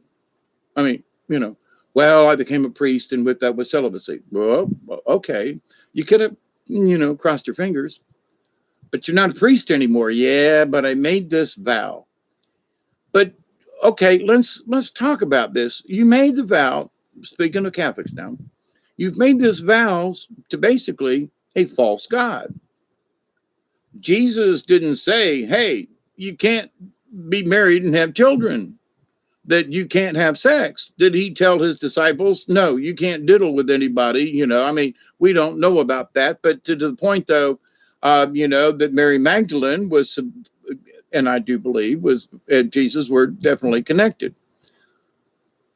So that's why they made her the whore, because they got to make the story good, right? And Jesus would never have a girlfriend because that wouldn't make him spiritual. You see, he's got to be the loner. He's got to be him and 12 guys, for whatever that means. But I mean, there ain't no women in there, well, there's Mother Mary, and well, Mary Magdalene, she was the whore, no equal footing, no equal rights, none of this kind of stuff, right? So we listen to the church tell us these stories, and then they make up the rules as to what's right or wrong and what we should believe or not believe. We are to worship them. Remember, they always throw that word in there. We need to worship, bow down, hands and knees. And, what did the angel say to John in Revelations? Get up. You are as I am. So there's all this, our heads are going to be on the ground. We can't look up. If we look at God, if we speak God's name, we're going to be cursed. If we do, seriously? God is that kind of a critter that's going to, if you speak his true name, something bad's going to happen. So if God's name is really Bartholomew, wait a minute, I just said, praise Bartholomew in all of his goodness and righteousness in this universe. Wait a minute, but that's God's name. But I said Bartholomew. Yeah, I know, but that's God's name. You can't say his name. Why? If God's got a name, right? But so his name, what they call him, Bart for short? Shh, quiet. He doesn't want to be known by Bart because then people would associate that to Bart Simpson, and we can't have God and Bart Simpson in the same. Can't have that discussion. Trivia question to the universe: is God's real name Bartholomew, and do they call him Bart for short? It's as smart as some of these other questions that are being asked, or that are being, how should I put this, assumed, because religion says these things. Whereas if we were just to sit down for a second under a tree on the porch, got to sit down and take a rest on the porch. Imagination sets in. Pretty soon I'm singing, do, looking out my back door. So, but with that said, though, honestly, so society, people, earthquakes and thunderstorms and Henri's in New York kicking up, and and I when I talked yesterday about rioters of the riding through the storm. We had thunder and lightning tonight, but it just sprinkled, and just for a few minutes. But it looked exactly like last night as a repeat, about the same time of day and everything. But it fizzled out, and we just got basically a shower, a very light one at that. But we got niche hampered rain last night when it came through, and wind and tree limb, some places big tree limbs, but a little scattered stuff, but to the point. So, but God, God was looking, he was mad at me yesterday because, but God brought thunder and lightning and everything, but it was just a shower. So wait a minute, was God behind this at all? You know what I'm saying? I mean, everything, well, God did it, Jesus, he sent the angel sent this cloud. Okay. All right. Okie dokie. Okay. All right. So everything is the Bible. Everything is prophesied. Everything must come to, in Daniel it says blah, blah, blah, and, and it shall come to pass. Okay. But see, I just think it's the bad guys who they want this apocalyptic thing to happen. They want us, Agenda 21, they want this to come about. They want the Bible that they wrote after 2,000 years to come to fruition. Pay attention. They want it to come out this way. But in certain ways it's coming out. And I don't think they really planned on it to be that way. They wanted people to be confused and contorted. But anymore, for those people, God bless them. I've been single a long time. I haven't had much occasion, but I'm not celibate. Yeah, strange coincidence. Yeah, it's been about the same for me too, Maverick, actually. What what's so great? Yeah, that ain't so great, right, Maverick? But anyway, um, what's so great about being celibate? Yeah, it's not great for me. I mean, I've just gotten older and um my credentials for participation have changed. Uh, you know, I watch these guys in these commercials at 40 years old or 45 years old, and they have to have Roman, and they've got to have all these blue pills and stuff. And I go, God, I wish that was my issue. I wished I needed a blue pill. My issue is quite the opposite, right? So, but anyway, that's too much said. Uh, Bet you're not celibate.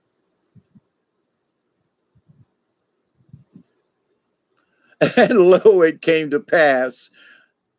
No, I ain't paying a hooker. I did that one time in my life, and I swore then I would never do it again. I it just I would rather just masturbate as to pay a hooker. I'm sorry, it just ain't there. I ain't gonna do it. I ain't gonna do it. Ain't gonna do it. It was if she was like, okie dokie, more money, and I'm like, I felt really demeaned and used, and it was like, no, no, no, no, no. Sorry, I would rather just have sex with myself than to go through this again. It was just not. I am not a prostitute person. Never. Tried it once, many, many, many, many years ago when I was single, and just nope, that ain't for me. Ain't gonna nope. Sorry. Casual sex to me was I want a relationship.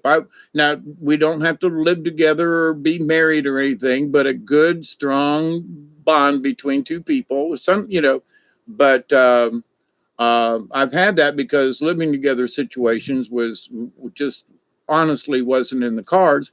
But we did love each other and we had great sex. But to the point, was it wrong in the universe? No, we just couldn't make it happen. Situations, our ages, our medical conditions, a lot of stuff. But no, we did not end up together. And I still miss this person. And not just for the great sex, we had a good time too. We had a lot of fun together. So it was the companionship. It was the love. And of course it was the sex too, but and even at, I was 55, 56, 57, it's been about 8 years ago. So, I would have been pushing 60, but we both still had a good libido. But we were senior citizens with grandchildren. We just didn't go willy nilly down to the local whatever and pick up somebody and go home. No, neither one of us were into that. So, but to find each other with common likes, and so for the time we were together, it was great. But you know, distance and situations, we had to call it quits. But doesn't mean that I wished I had been able to maintain it or things that could have changed. But the older you get, your chances just kind of like the women that I have tried to meet over the years. It's like, well, so you retired. So how much money do you have? Well, I'm on Social Security. Well, do you get 2 or 3 grand a month? No, I get barely 1,000. Well, you're poor. Yeah, but I own my own property. Yeah, but where's you don't have a big brick home and you don't have a this and a that. No, but I do own my own property. I own everything I have. Well, both that. No, but how much can you? What? Okay, this is what they always said. What can you offer me in this relationship? And I was like, what? Wait. I think relationships, we share things. My dear friend, we would here. I'm buying dinner this time, and don't you argue. Okay, And so you don't argue. I buy dinner. Nah, I got it this time. All right. Okay. So whatever, you know, so I always tried to be the gentleman, but there were times when the lady wanted to be a lady. No, I got this. But anyway, so what's that got to do with trivia questions to the universe? There are people who think that God's watching each one of us's carnal desires. You know, Catholics, if you think about somebody, then you've committed a sin.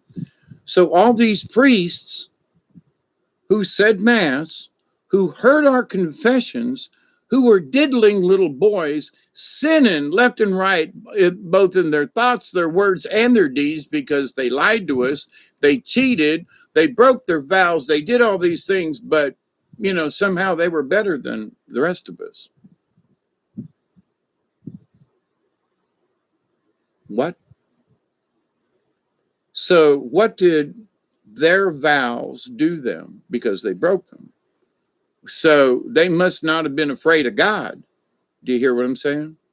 So if you make a promise, it's your promise.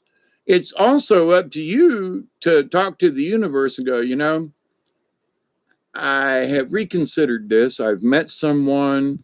I have a dear friend of mine who was single all of his life. And about a year or so ago, he met someone online or something. They met. He lives down in Tallahassee. She moved from somewhere and they met. They hit it off. And I haven't heard from him since. And God bless him, because he's been single all of his life and celibate in a lot of ways. And, you know, and it's like for him in his, you know, retirement years to have met someone and they get along and they have fun and, you know, oh my, good for them. Good for them. I really sincerely and honestly mean that. And I hope they're both having really good sex. You know what I'm saying? I mean, just say it. Because, you know, there's been so many times this, my friend was celibate for years. But to meet some, I hope they're both just, you know, letting it all hang out because they love each other and they're together and, you know, let it go. But to have made a promise to a God that may or may not exist, it exists within the eyes of the church that you're affiliated with. But if you understand a little deeper than that, your promise to the source is to be true to yourself. So if you find out after 40 years of, you know, being celibate, not married or whatever, that in the latter parts of your life, you've met someone that you wish to share this with, have you broken a solemn vow, or have you changed that vow because your situation, your circumstances, your life has changed and you need to update that thought? Well, I've met this person, but I don't want to be celibate. We're really in love. And maybe that vow that I made was just between me and them. So I can look up at the sky and go, you know, to my angels and to my, you know, I have been this way all these years, but now I want to actually feel what love means intimately, sexually, physically, the whole soul melting, sweaty body, two bodies together. And there's just something to that when you have the right moment. And it is spiritual. I don't care who you are, but you know, now some folks are just in it for the physical pleasure, but they get off on that, and to them it's spiritual. So you know, me, I want it with a partner that I love and that we care for, and you know, I don't want just someone off the street that I pay. I don't want just someone off the street. You know, I was never into the willy-nilly bar scene. I had maybe in my lifetime I went home with two women over all of my years of barring and all that, two ladies, you know, and I hated both times. I really did. I was like, this is just, you know, should have went home by myself kind of thing. Because what really meant, now, if I met someone and said, hey, you want to, you know, get together and have dinner later on and get to meet that person, we developed a relationship. But just to go home and go wham bam, thank you, ma'am, not it was never on my agenda. I'm a Libra, and in that I am a loving person, caring person. I like to, but anyway. So, but there were guys that I knew that wham bam, thank you, ma'am was all they really wanted. They didn't want a relationship. They didn't want to be attached to anything. I was totally the opposite. So, but which one's right in the grand scheme of things? The guys that wanted wham bam always found a ma'am. It was amazing. I mean, these guys were not really very pretty or anything, but they always found somebody to wham bam. And I was like, you got more luck than I have ever seen. And you about a mugly mother, and of course, now the person you go out with ain't really that pretty either, but that's not the point. They always found somebody to go bumpity with at like the spur of the moment. Like, oh, well, I met this girl while I was in. You were what? Yeah, I was at the gas station and blah, blah, blah. And I asked her if she wanted to go off and have sex with me. And she said, yeah. And we went off and did it in the car. I mean, okay. Well, there are folks like that, male and female. Okay. So, but is it wrong if two people agree? If two people want to do it, is that a sin against God? Is that a sin against creation? Is that a sin because two people have carnal, love together? Or is it the churches, society, and whatever, and depending on the society, it's not even a sin in that respect. For example, I've read I can't remember what the card is at the moment, but where the female, if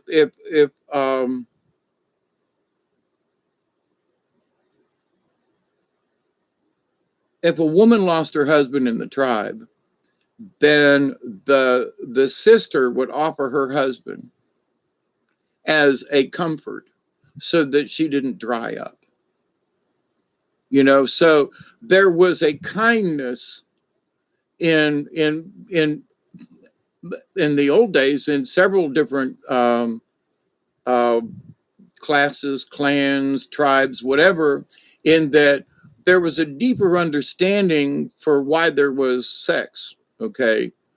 And it was that here's my husband because you've lost yours as a warrior. And that it was a kindness and a sharing, not that it was a menage a trois or whatever, but it's the love that is shared, and it's to keep her from drying up, to keep her from losing her womanness, to keep her a vital person, and simply because she lost her husband. So I don't know whether the wife's husband was like, hey, you got to sleep with my sister over here, but to the point though, there was just a different way of thinking about it. So in the Catholic society, whatever, so the priests are doing all this nasty stuff. And there were some nuns who were just as bad in their own right in certain convents and things. There's some really horrific stories that some of the mother superiors and the nuns did. And that the priest would literally come, but to the convents that they had deals with they would make the sisters do things. There were children born out of wedlock within the nunnery and the sisterhood, and children were buried out back kind of thing due to bad abortions. And just so, the reign of terror isn't just with pedophile priests and boys. It also is with the convent, and how a lot of the convents, especially in the old days, the horror stories that the nuns have told, that how things would happen and how they were expected to be ready when the priest came or the Monsignor or whatever, and that some of the girls were literally chained to their beds so that they couldn't refuse. Because a lot of times, the priest was into like not just vaginal sex, but anal sex. And so it's like, what? And this is within the convents, within the church, that tells us what the rules are and how God is supposed to judge us. And here they are, they're the biggest sinners and the ones who are promoting our celibacy, and they're doing horrendous things. I don't know. You want to have anything to do with a church that has that kind of reputation? Not all Catholics are like that, but do you really want to join an organization with that kind of history? You might as well become a pagan, because at least they're open about what they do.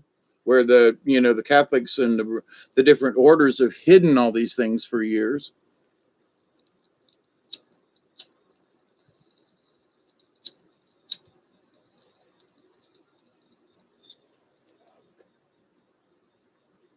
So another staying on topic, another trivia question to the universe. Are all those priests and nuns who made those vows that broke them, are they all really going to go to hell and suffer the slings and arrows of outrageous fortune for eternity because they broke those vows? But they broke their vow. That's the one. And because it was a sacred vow, supposedly, whatever made it sacred or not, but they broke their vow. But then they also diddled children or, other people. Whatever else they did besides breaking their vow. So from a church's point of view, these people who have broken their vows, shouldn't they really suffer? Shouldn't we crucify them or something? Shouldn't we burn them at the stake for the blasphemy and the things that they have done? They have broken not only, quote, God's commandment of the church, but they broke the sacred vow that they made as a priest or a nun. So when was the last time you heard them take a priest who diddled a bunch of boys and he was burned at the stake? Or that he was even thrown out of the church and excommunicated, or that he was thrown in jail for his crimes, or that he was to give restitution, or that he was to even say he was fucking sorry? The answer is, I haven't heard of any of them for,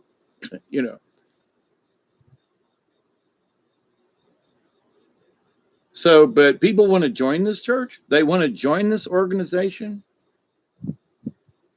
You're better off just saying, looking up at the sky and saying, I believe in God. I believe in God, period. I believe in Jesus, okay? Regardless of whose Bible I read, I believe in Jesus. I believe in the Christ. I believe in that one law of to do no harm. I don't need no stinking church. But society deems it, and with all the press and all the apocalyptic, now, okay, we got hurricanes and storms and earthquakes. Ain't going to say that. But we've had that kind of shit, as I've said, it's always going on. As long as we live on this earth, in it, on it, around it, we're going to feel the effects of it. Period.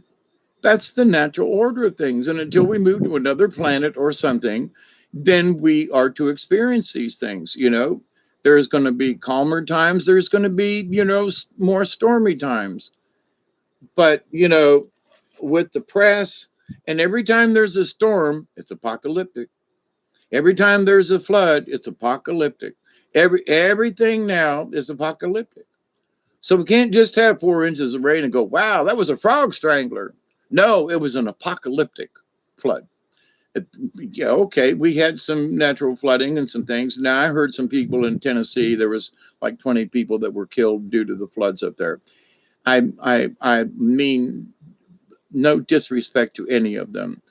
I have been in water. I have been very close to being drowned by a flood, actually 2 or 3 times, 2 times, 1 time right in my own backyard back here from a flash flood. So it is not to be trifled with. And that's why I was saying last night, I think, in that if the water's up a little bit, do you really have to go down that road and go through what you are not sure of is there?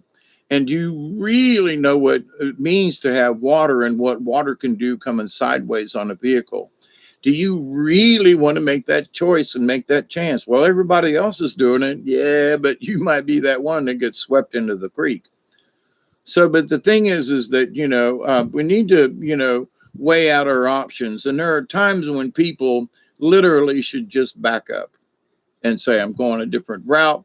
I'm going to use my cell phone and tell somebody, hey, look, I'm going to sit here in the parking lot of the Rusty Nail because, the water's too high and I don't want to take a risk.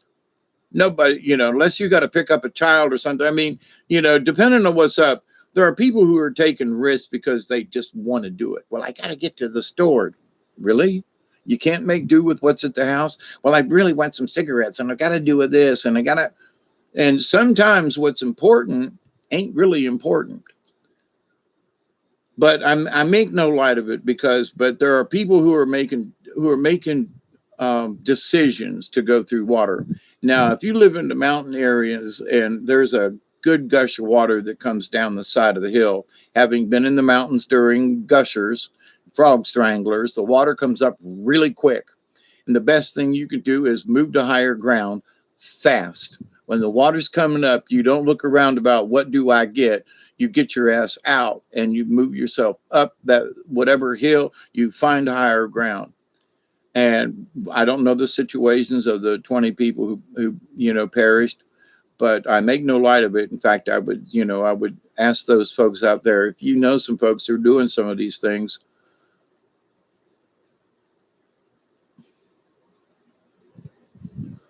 I think it reflects that their God is not our God. There you go, Ian. I haven't been reading the chat. I got on a tirade with that subject, but I was literally seeing red in different people as I was speaking about it. But to this point, though, but there are so many folks that will claim it's God's fault for the water and everything's God's fault one way or the other. And I'm like, sometimes it's just freaking natural events. Now, I would say that we've had weather modification over the years. And for example, I saw a headline today just before I started this video, and it was about that scientists are discussing how the moon's wandering wobble, as they put it, was affecting our tides. Now, last night I did a video and I was sitting here and I said, I can see the moon right out that window. Tonight, I can't see the moon out that window. It's moved another 5 to 8 degrees in the sky since last night. I'm looking down and up like this. I can't see the moon at all out that window. And it was clearly visible last night by me just sitting here and looking. So, oh, well, the earth is wobbling. Okay, but now they're admitting that the moon is wobbling. Ain't that interesting? Because how long have I been discussing it? Simply by my own observations. But now, scientists claim that the wobble of the moon, oh boy, I say thank you, Jesus, in that, it validates my observations. Oh, Dave, Hawkeye, you're just a crank. Okay. But you go outside and, you look like me sitting here now. I cannot believe that I can't see the moon through that window tonight when 24 hours ago, it was real easy to see the moon, the full moon right there, and now I have to go outside. So it has moved up in the sky in 24 hours. So something's wiggling around, but for several days, the moon was very low before it became full. It was very low on the horizon. It was just above the trees. And I was noticing that it was below Jupiter. And now it's above Jupiter. Jupiter is below the moon. So it's like, okay, so who's moving? If everything was normal, the moon was below Jupiter. Before it got there, it was underneath Jupiter. No, it was beside it. Now it's above Jupiter. So something's moving, and it doesn't take a rocket scientist or NASA to tell you if you just go outside and look for yourself. So, but the fact that they're talking about it is the interesting thing, and that it's affecting our oceans. It's affecting the tides, high tides, low tides in places. So, and it's affecting the weather. So the moon it used to take it 8 or 9, 10, 12 years, something like that. Maybe it was 13 years. But The moon would start out very low in the sky. The next year would move up a degree, up a degree, up a degree, up a degree. Now, this would take a year, okay? And then it would be straight overhead for a year or so, and then it would start slowly going down over this 7, 8, 9, 10 year cycle, whatever it was. But now, in the course of 1 month, it goes through that same cycle. It didn't used to be that way. And as a, an amateur astronomer back when I was growing up and in high school and went to college, because that's what I wanted to be, was an astronomer. And I learned that probably couldn't make any money at it, but I could still always observe the sky and be an amateur astronomer. So, but I took courses and I had books and I had large telescopes and I'm still very interested. But, so I've been at this for the last 50 plus years. And to be able to see something, I used to be able to look out the same window for a month and see the moon in the same position. Now it doesn't stay there but a couple of days. Just saying. So, yes, things are changing. Is it Armageddon? Is it the end of the world? No, but it's the end of a calm period with the moon and the planet. We can absolutely say that. Does it mean that, we're all going to die tomorrow? Maybe. And who's tomorrow? Mine or yours or theirs or, this time thing. And well, but here's the thing. Does any of that really matter? Because what really honestly matters is not to be selfish, but it is our own self-preservation. I can't go to heaven or to hell for you. I can only do it for me. I can help other people. We can have these chats and conversations, and God bless you all. I mean this. Get yourself lemons and slice whatever discriminate gives. The Hippocratic Oath says you have to. What about those who do not break their vows? In that purpose, I think if you've made a promise to yourself, like to quit smoking or to quit drinking or whatever, like for me, I've got alcohol in here and I've been threatening to possibly have a snort on my birthday or around my birthday. And that's still a possibility. But if I have a drink, I want to share it with somebody. So it isn't that I want to get drunk, but I'd like to say, okay, it's my birthday, even if it's like 2 days afterwards or something. Hey, this is my birthday toast. Here we go. But anyway, and that's not really like a big deal. It's just like I feel at 69, I've reached some sort of something. Thank God I made it. Here's a toast.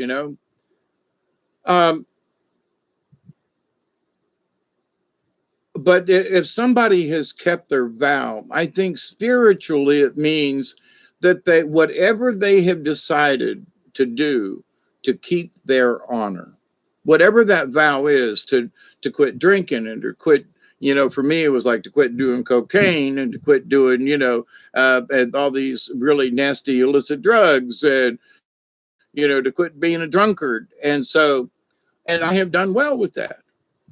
So I have kept my promise, my own. I can take a drink anytime I want to and break that vow.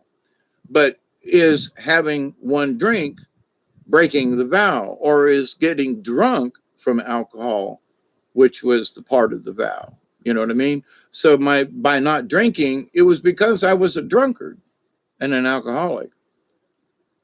But to have a drink, one drink, maybe two. Do I want to get drunk? Absolutely no. But would I love to have 2 drinks with a friend or something? Sure. But I don't wish to go back to drinking. Okay. As a birthday salute, as a here's to me and you, whatever. But by having one drink, does that break my vow of not being a drunkard? So it's the level of, so I would say it like this, as far as if it was a sexual thing. You're going to be celibate, but at some point, you still masturbate. And you go, well, I'm celibate. I haven't done anything with anybody. Okay. But you've done it with yourself And that's kind of sort of like just human nature. It's really difficult to not be human, male or female. I've known women who had nothing to do with men, but they've had their batteries with them. They are not going to go without their batteries. So okay, but you're not going to go sleep around or whatever, but you got your batteries. So you're not without your orgasm, you see. So, but are you doing it with anybody, or are you doing it by yourself or with yourself? Now, so if you're having sex with yourself, is that a sin to masturbate? Oh, well, they say, well, if this is the old Catholic joke, if you masturbate, you'll go blind.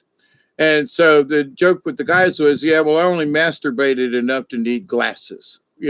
So you see somebody with glasses and you go, ha ha ha, you only masturbated enough, but you didn't go blind. But so it's like, okay, so now it seems like everybody's, there are TV shows where women are talking about dildos and batteries and orgasms and then some of these women on shows are talking about that they're going commando, they're wearing skirts with no underwear. And it's like, that's really too much information. But to the fact that everybody's talking about it, and that RuPaul and his drag shows are like one of the biggest hits, you got to just ask yourself, okay, we had Liberace when I was growing up, but he played the piano.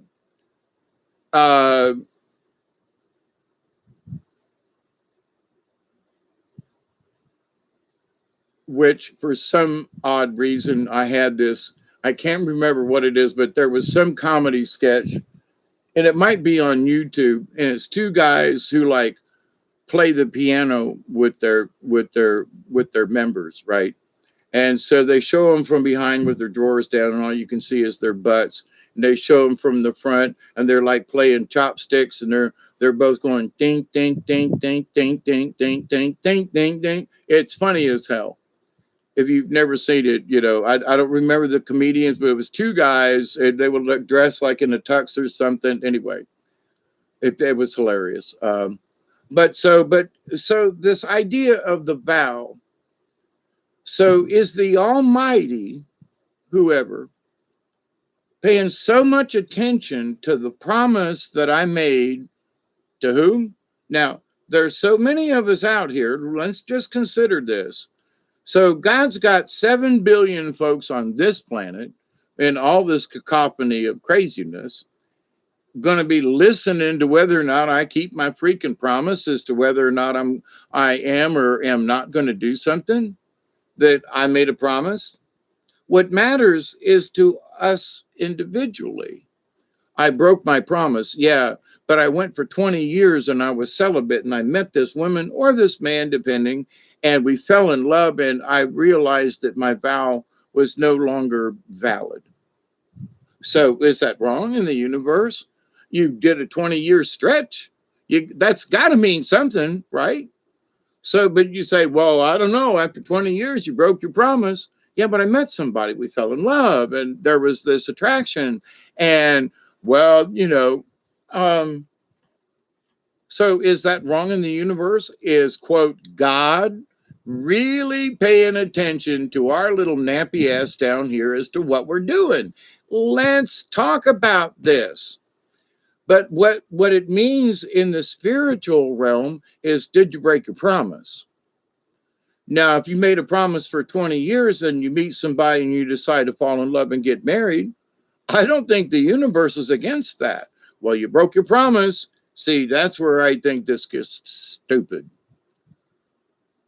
So you say, well, I've made a promise. Okay, but if I was, if somebody comes to my house and brings a bottle of Jack Daniels and says, Dave, I know you don't drink, but I know that you were used to be known as Happy Jack, and that, you have consumed gallons of Jack Daniels in your lifetime.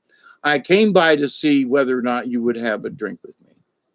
And I'd go, well, I wouldn't normally, but you brought a bottle of Jack Daniels, my favorite blend, not to get drunk. You only bought a pint, it's not a fifth or a quart or a gallon. But you brought a bottle by and asked me if I would share a drink with them. And I would probably say, yeah. Now, just a small snort, I wouldn't get drunk, but if they came by to toast me, I would do it. Or if it was somebody else's birthday and I didn't drink, but I knew they did, and say, well, look, like my friend Marcia, who passed away. She loved margaritas, and we have killed bottles of whiskey. And the one time we drank the rest of a bottle of Jose Cuervo, where I ate the worm. And we still would, before she passed, we still talked about that as to how we don't know how we made it through that night and morning. It was after sunrise when we finished that bottle, but it was after one of my birthdays. So in tribute, I wouldn't go down and buy a quart of Jose Cuervo, but would I take a swig in honor of my friend on my birthday from the parties and salutes that we had in her past? Or if she was still alive, would I go and celebrate her birthday with a margarita, which was one of her favorites? Now, she could have had alcohol. I could have drank a virgin margarita and still celebrated. You know what I'm saying? So breaking your vow. And does God really pay attention to each and every one of us? It's what we feel in our hearts. So the vow that I make is to myself. Well, I make it to God. Well, in front of God, I make this vow. But did I make the vow to God? Is God going to smite me dead because I didn't? No, what's going to happen is for myself in this world and the next, I didn't fulfill an obligation that I saw was necessary. Now, I want to be celibate for 10 years or 20 years, and then I meet somebody and I want to marry him. It should be up to me to make that call, not to the freaking universe who said, well, you made this vow 20 years ago. Yeah, but I didn't know anybody then, and I've done all these things, and I really love this person. Screw it. I'm sorry, but I made the vow as a personal thing to myself and to my God, whatever that means. But if it's this guy that's holding a gun or a whip or a bolt of lightning over me, you broke your promise. I do not believe in that because there's too many entities, there are too many bigger things going on than for God to be worried about whether or not I took a drink or not. But when I get to the other side, it's going to matter to me karmically. You broke your promise. Yeah, but, well, okay, to salute a friend at a birthday, it's sort of like that's allowable. But for me to become an alcoholic again and be a drunk and to go back to old behavior, oh no, that would be a big sin for me.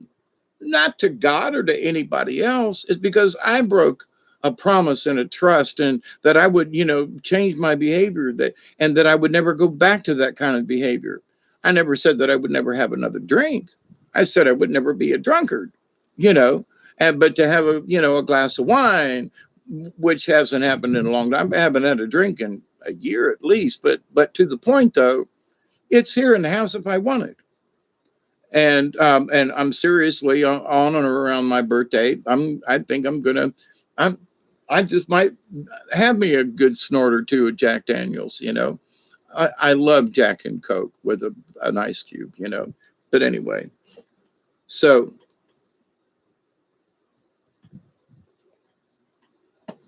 I drank way too much, but that's not the point. But for now though, so breaking an oath. Buddhism is what? Something. I was a happy drunk too, but I was drunk. That was the point. No, it was hard for me to give up, Maverick.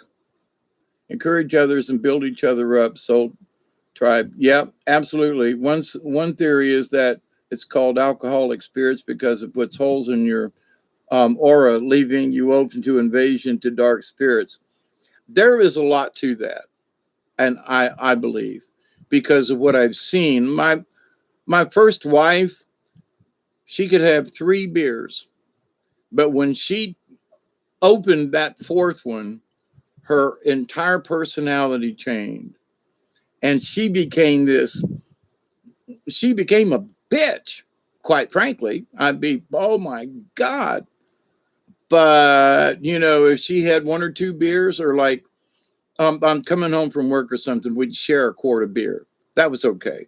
Get an ice cold, frosty, cold bottle of beer and share it on the way home. You got a 15-20 minute ride, and, summertime, and you're having a good cold drink.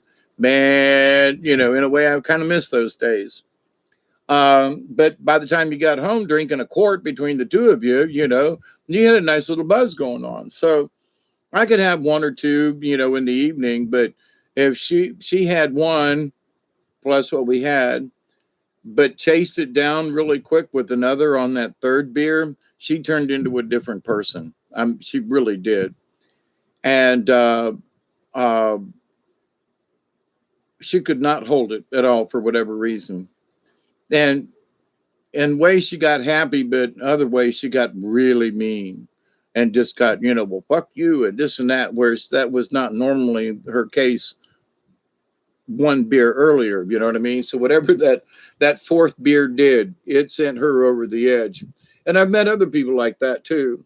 And then there are guys who could drink a damn 6-pack and there wouldn't be any change in their personality. I mean, it just wasn't there. 311, yep. We're coming up to another 20, and here I sit with you still after 2 hours and 35 minutes. I didn't realize I'd be on here that long, but I just kind of felt like there was folks out there in the universe this morning that, let's just have a chat. But this idea about God and things and vows and all, it does tie into, questions to the, trivia questions to the universe. If I break a vow that I make, am I going to be condemned? And I would say this: it depends on who you think God is and what you believe. My belief in this guy sitting over me condemning all these people looking for bad shit is just, it's not the case. But it is our collective energy that promotes us into the next, and where we go from there. Because if you gave in and broke promises and were whatever, so when you leave this life and go on to the next, are you going to be sitting there wherever there is and you go, man, I really messed that up. I was supposed to learn from something, and what I did was I just gave in. I just gave up. I didn't learn anything about strength or what honor meant. I honor myself. Do I honor the creator if I keep my vow? No, he could give a shit less, or they or her, But do I care? I kept my promise. That's integrity. That's personal integrity. That's your own personal strength. And that, whether you break that self-promise or not, is up to you. Does it matter to the universe as a whole? That, is God going to look down and say, Dave broke his promise. He had to drink alcohol. He blah, blah, blah, blah, blah. So it's like, I don't think so. But for me and the spirits and whatever it is that the reason I'm here for, they would be severely disappointed. Do you hear me? So, and I would be disappointed in that I know I gave in. I gave in. Well, now, if I plan on giving in, like my birthday's coming up and I want to toast it, we got 4:15. So 5 minutes, y'all. No, I don't need a refill. Last time it was out, so I was late. But anyway, but with that, so the idea about the asceticism is the way. Okay.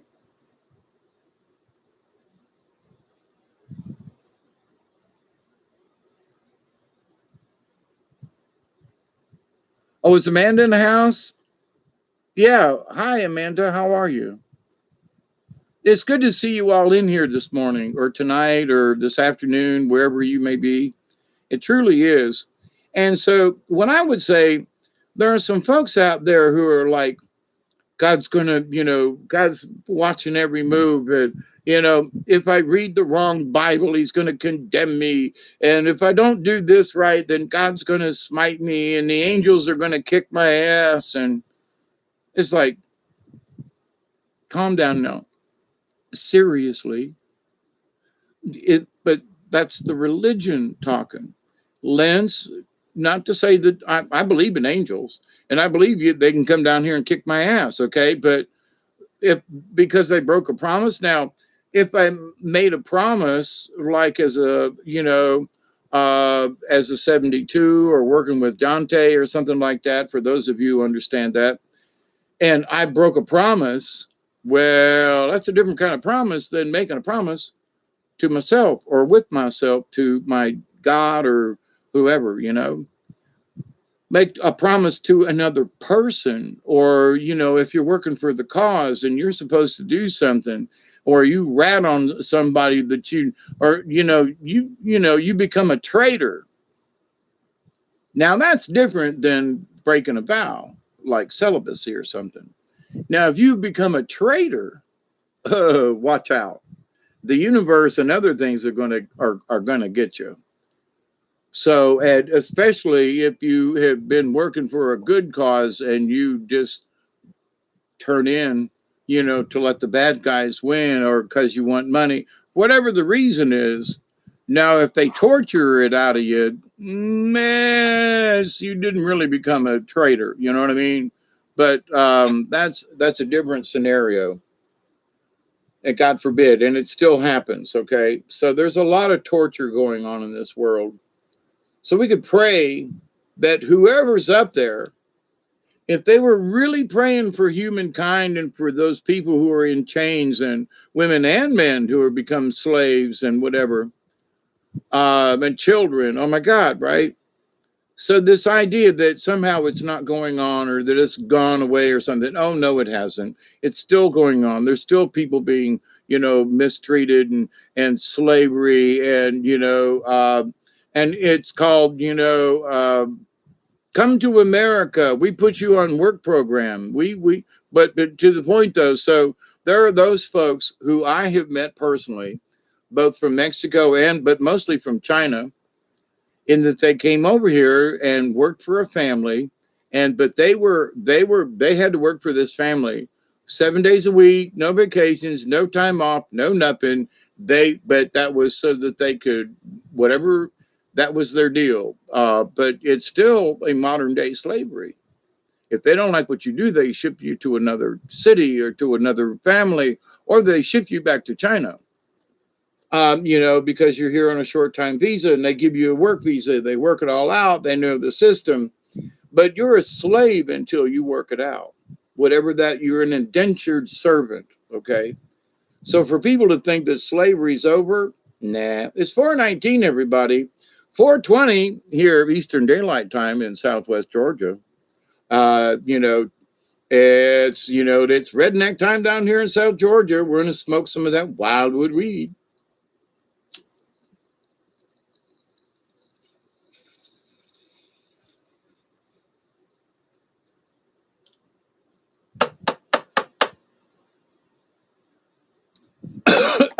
Now look,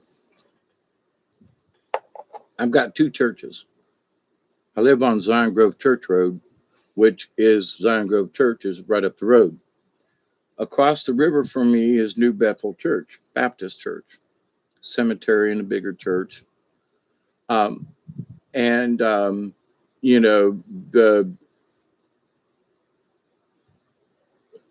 Zion Grove ain't necessarily a Baptist. It's sort of more like a Church of God in a way.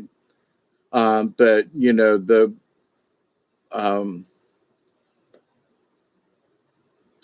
New Bethel over here on the other side of the river from me. I mean, it's literally in my backyard on the river.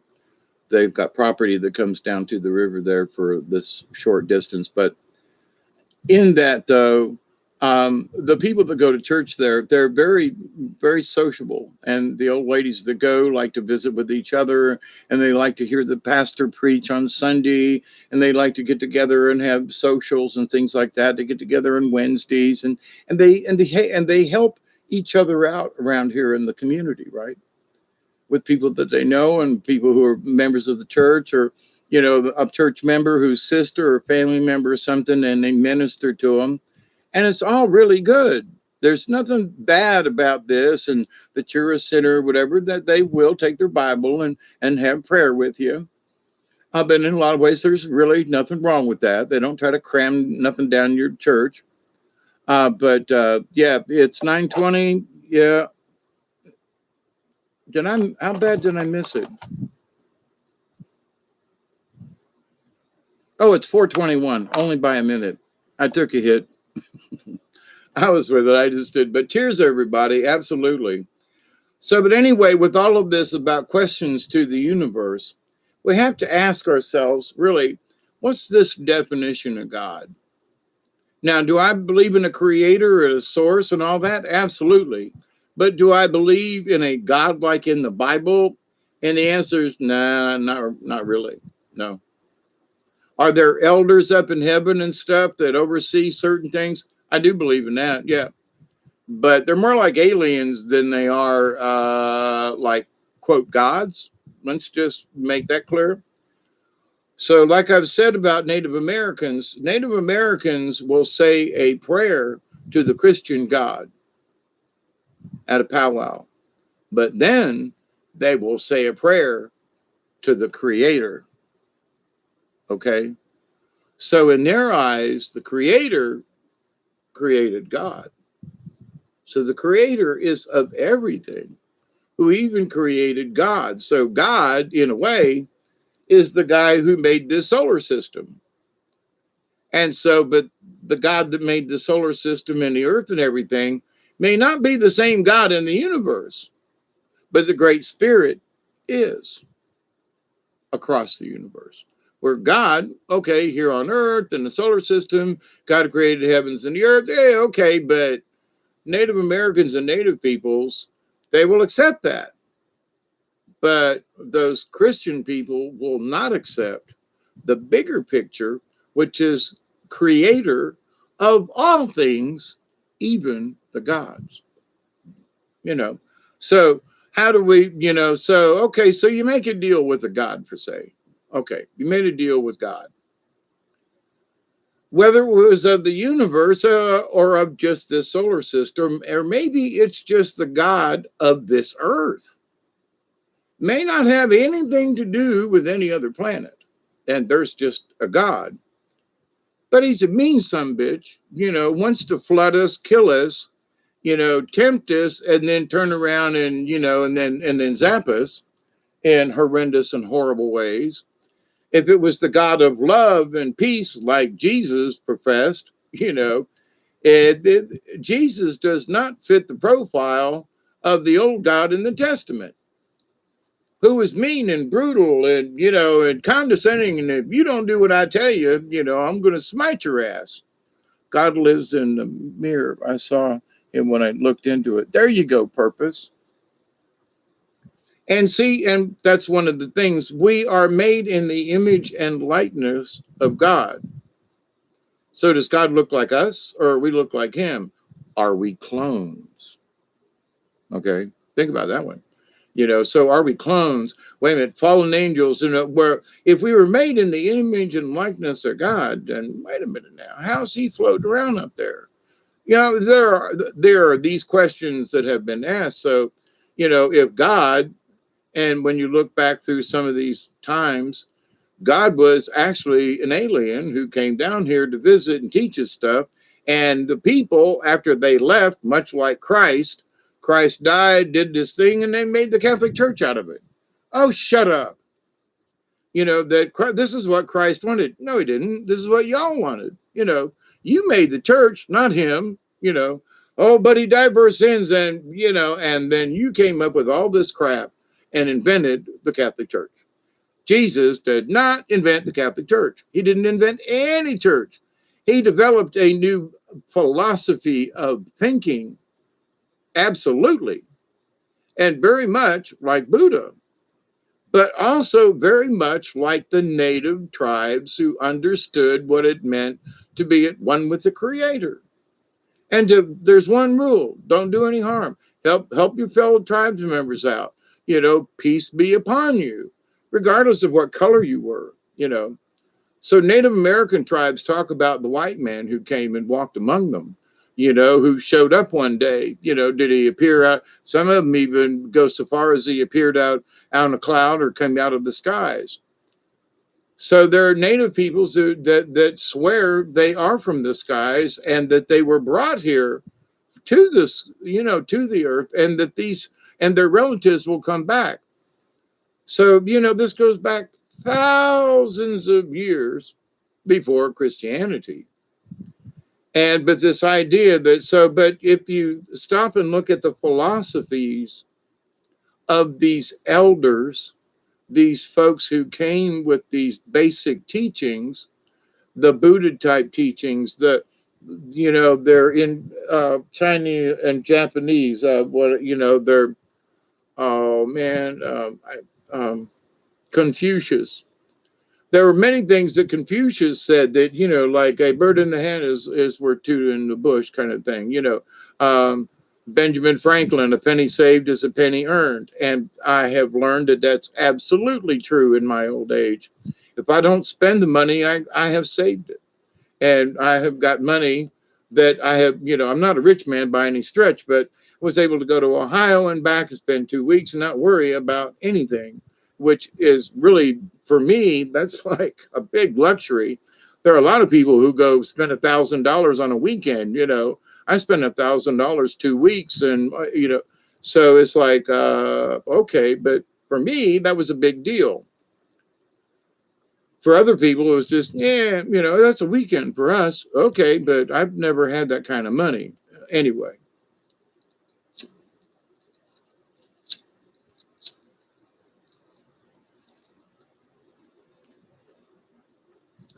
So when people talk about vows and things, I think that these priests, because of how I knew them and I reflected back on how they acted and in public, what they talked about, some this stuff, right?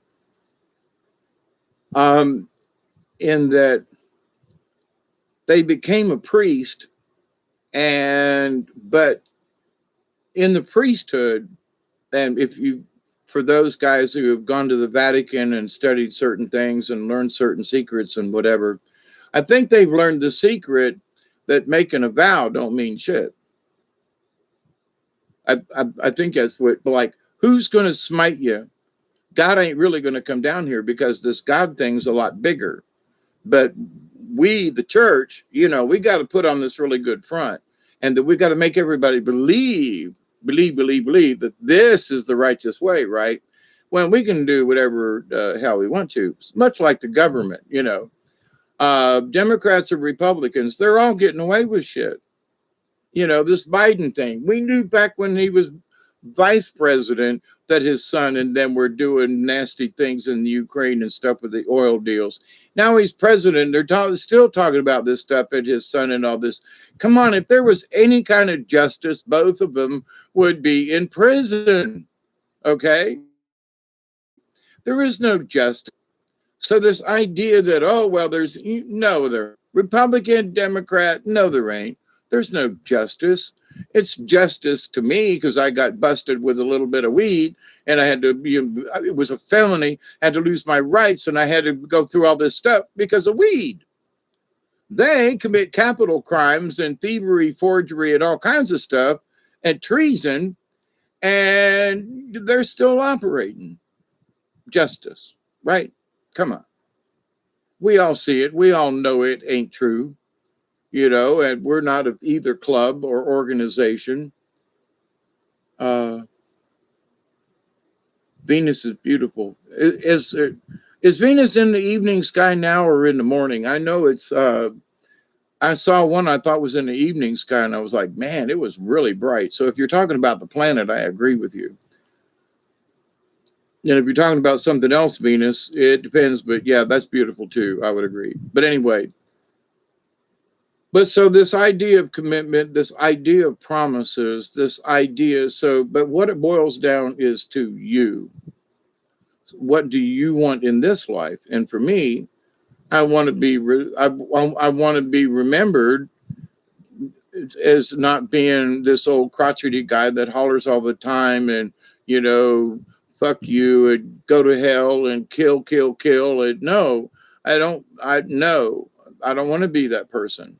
I do want to be the person that when I pass folks. So I remember that time when Dave, he made me laugh and I spit oatmeal out my nose when he said something, or something like that, that I want to be remembered that way as the storyteller, but also, the philosopher, in that, not that I try to copy George Carlin, but I much feel like sometimes George Carlin is me, and I want to talk like him. I want to do his mannerisms. I mean, there's sometimes I honestly feel like I'm channeling George Carlin at times.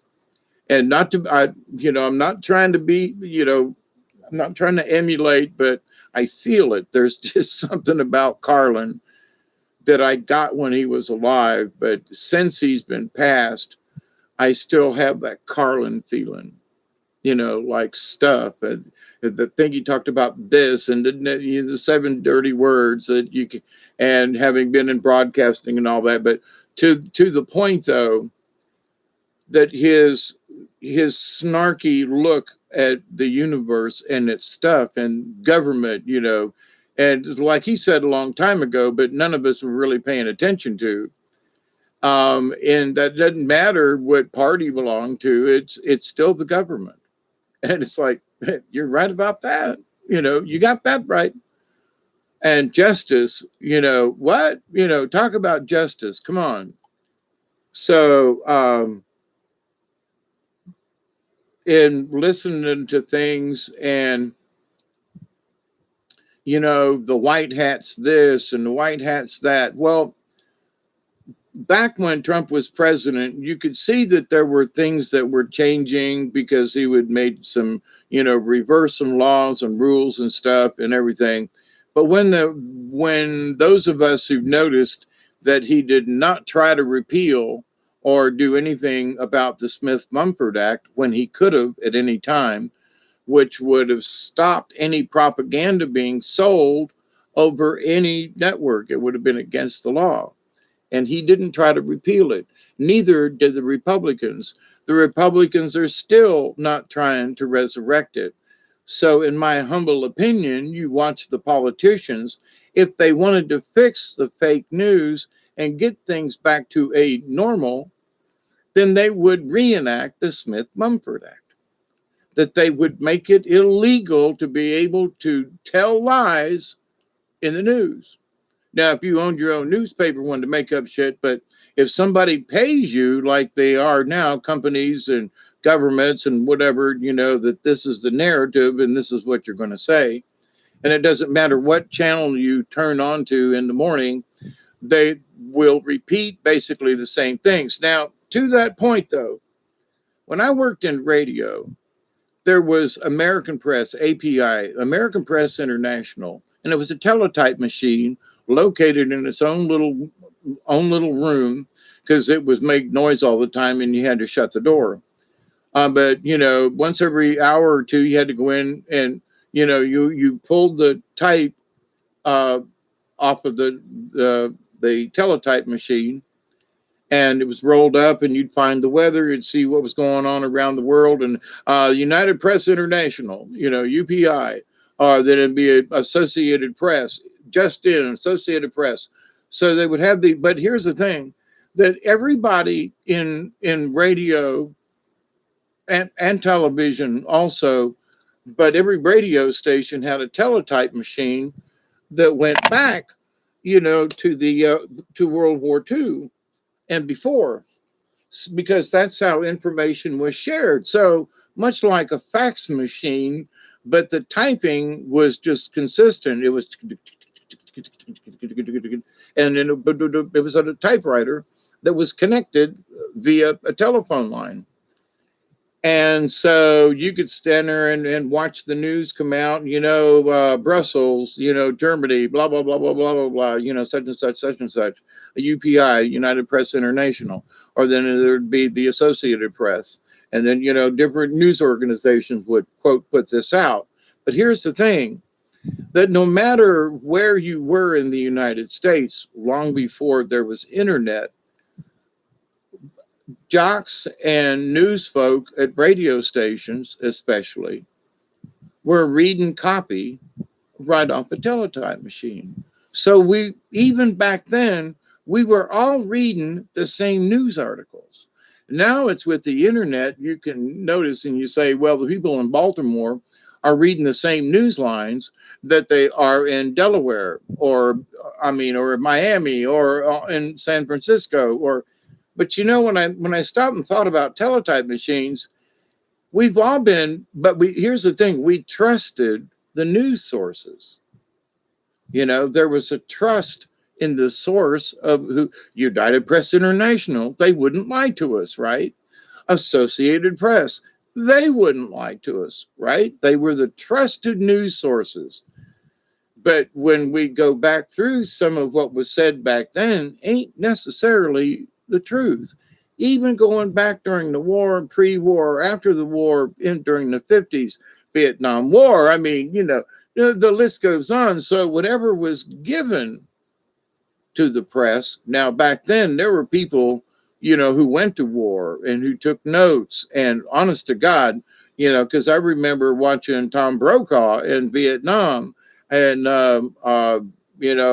and talking about the dead, the dying, and, all these other kinds of things. So it's like there were folks who were really there on the ground, but we still didn't get the correct body count. The government and folks, they still, diddled with the numbers as to how many dead and so forth. So it was still controlled, but we could still see it. You know what I mean?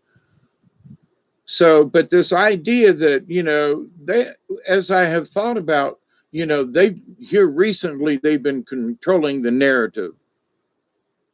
Actually, they've been controlling the narrative for a long time. But there have been honest people who were given information and they reported it as the truth.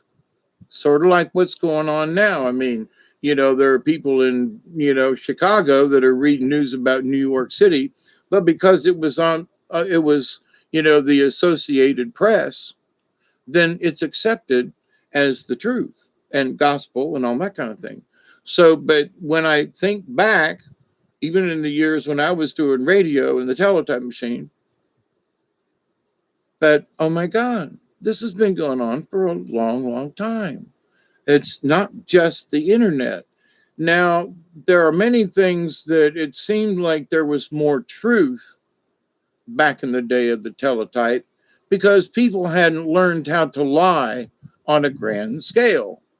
But now with the internet and pictures, and they can fake people's, where they're at and blue screen. And there's just so many things, right? That can be theatrics that you don't know if it's the truth or not. Where back in the day, if it came over the UPI, or Associated Press, you pretty much took it as gospel unless somebody said something. But then local newspapers would pick it up if the if the United Press was wrong.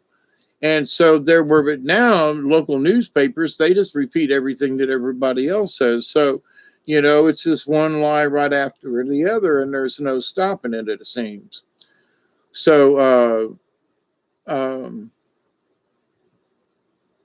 my Dragon Comedy Council is number one. Red Fox. Oh, yeah. Sam Kinison, Rodney Dangerfield, and Chris Farley. Yeah, they're right up there. Now, see, some of mine are older than that. I considered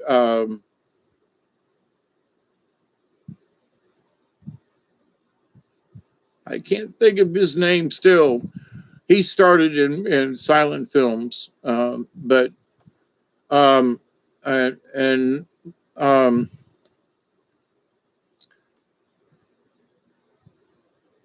anyway, he was in, like Beach Blanket Bingo or something.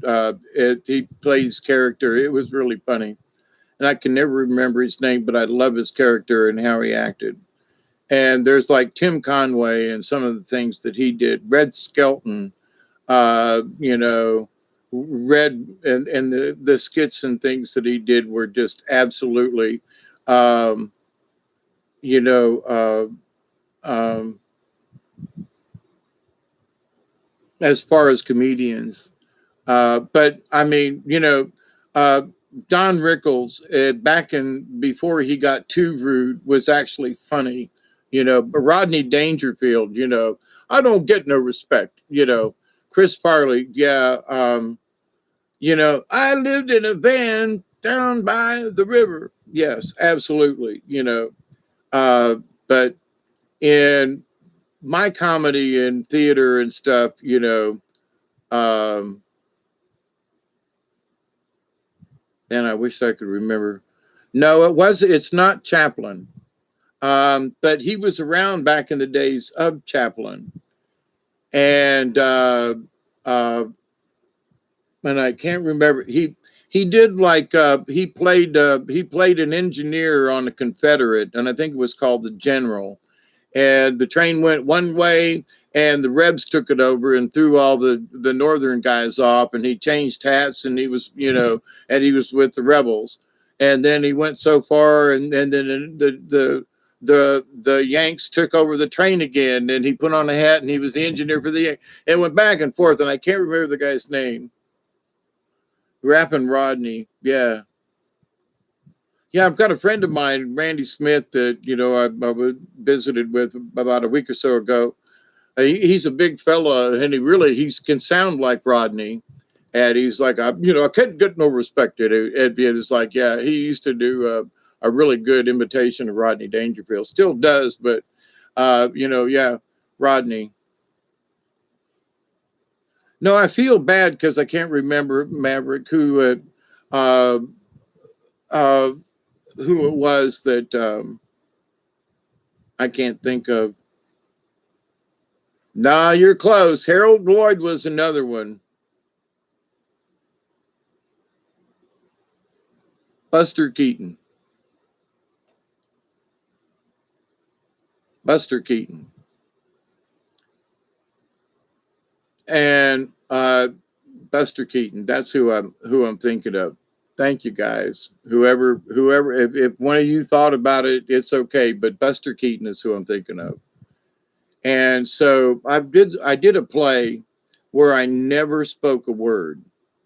And I got more acclaim and respect and so forth for that one because people, now I didn't try to emulate him, but I was thinking in terms of how would Buster do in this respect? Like, how would he look? Would he frown? He wouldn't really smile. So I didn't really smile through things, but I gave eye expressions and so forth. But I didn't do big grins and, unless it was necessary. But people later on said, you were doing Buster Keaton, weren't you? And I was like, kinda. Well, we could literally see Buster Keaton up there with the way you were acting. And I never said a word through the whole thing. And I was the sound effects guy for the play. And it was really great. And it was a musical too. So, but people later said, we know you were doing Buster Keaton. And I was like, well, not consciously, but maybe. Yeah. And then afterwards I was like, yeah, I was, you know. I'm not really, I wasn't trying to copy him, but I was like, how would Buster do this? And he would do it with a straight face. And, he would look this way and he would look like this and he would like this. And, and people got it. So I was really proud of that. But yeah, Buster Keaton. So, but Red Skelton, in the days when I was growing up, and if you look back on some of those skits, and some of the stuff that he came out with, just on the spot, on set, on the stage, on camera, live. And Milton Berle, Uncle Milty. Oh my God. Uncle Milty was crazy. You know, There were things that Groucho Marx did when he was like, that where they had the little birdie that come down to "What's my line?" or whatever.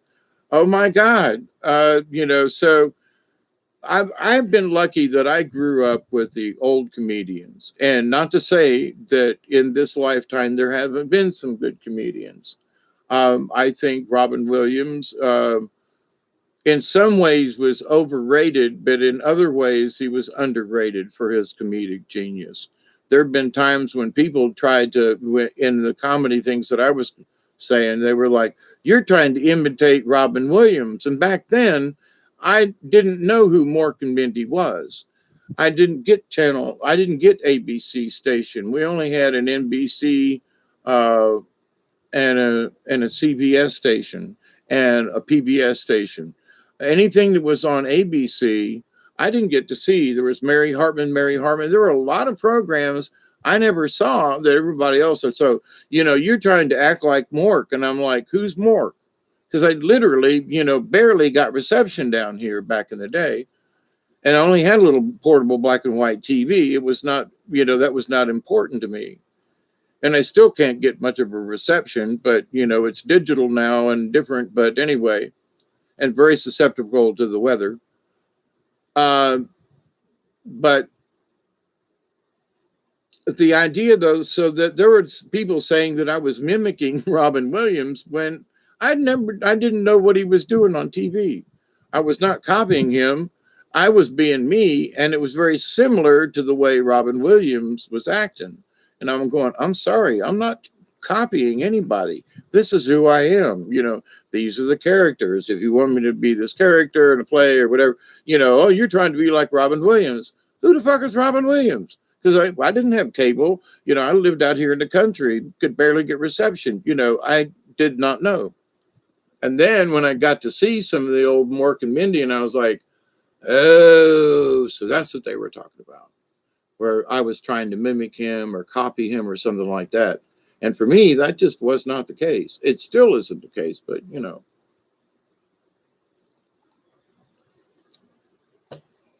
But anyway, I play homage, and I'm trying to think of the guy that Robin Williams idolized so much, and I can't think of his name right now.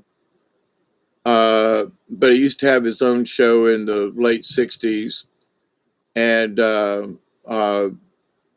he would literally go out for 10 minutes and do not and ad lib whatever came to mind. And wait, who's got? I forgot one dragon, Richard Pryor. Oh, absolutely, absolutely, Delaney. Absolutely, Richard. Yes, absolutely.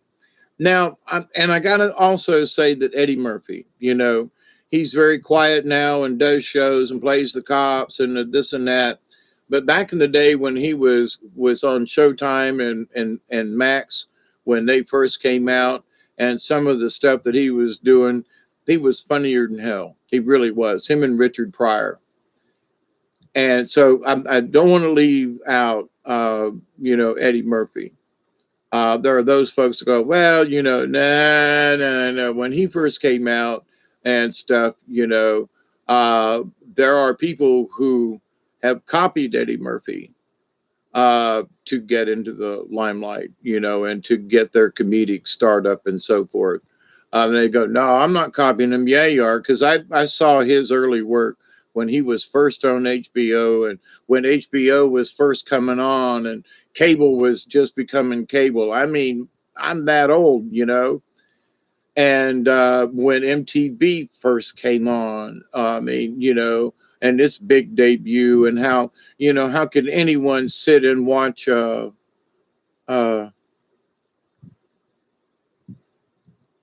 James Brown in a hot tub? Yeah. And it was also Mr. Robertson's Neighborhood, Uh, wasn't that Eddie that did Mr. Robinson's Neighborhood? And he also did Gumby, Eddie Murphy. So Buckwheat got shot. Yeah, absolutely. Absolutely. And those were, and of course, for the amount of time that he was with us, the Blues Brothers, and one of my favorites was Samurai Delicatessen, oh, who I'm talking about. So I'm Gumby, damn it. Yeah. Uh, yeah. So I watch some of this stuff now, and the audience is laughing, and and I'm like, it just ain't funny to me. The skits were like, they're just, I don't know. Some of these folks these days just aren't funny. And I mean, Dana Carvey, for example, when he did the church lady, oh my God, was that funny? Satan, you know, I mean, uh, John, John, I got goosebumps.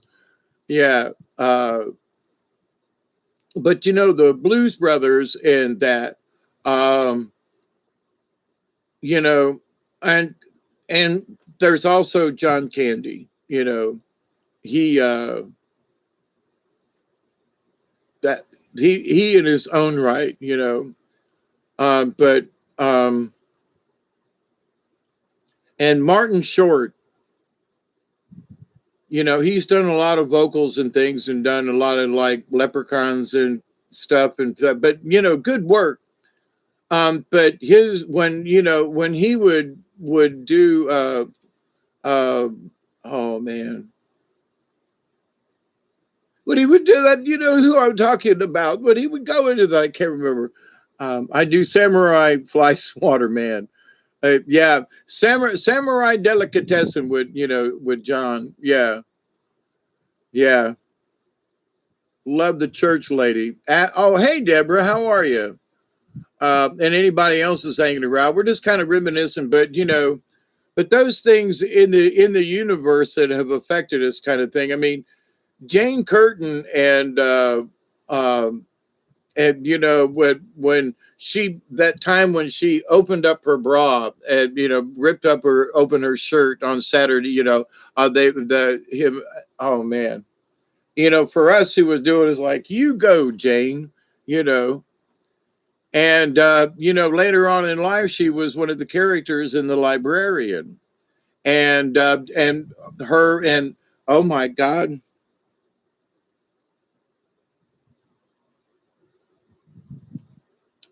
Newman, not Newman, is it Newman? The guy that did all the straight work, Jack Newman, John. Okay, somebody help me out there.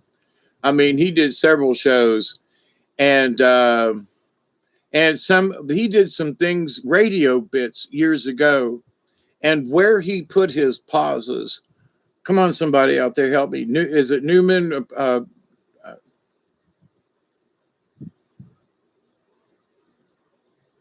he was a dentist, and they had a thing, and he his brother was it was an airplane pilot or something, and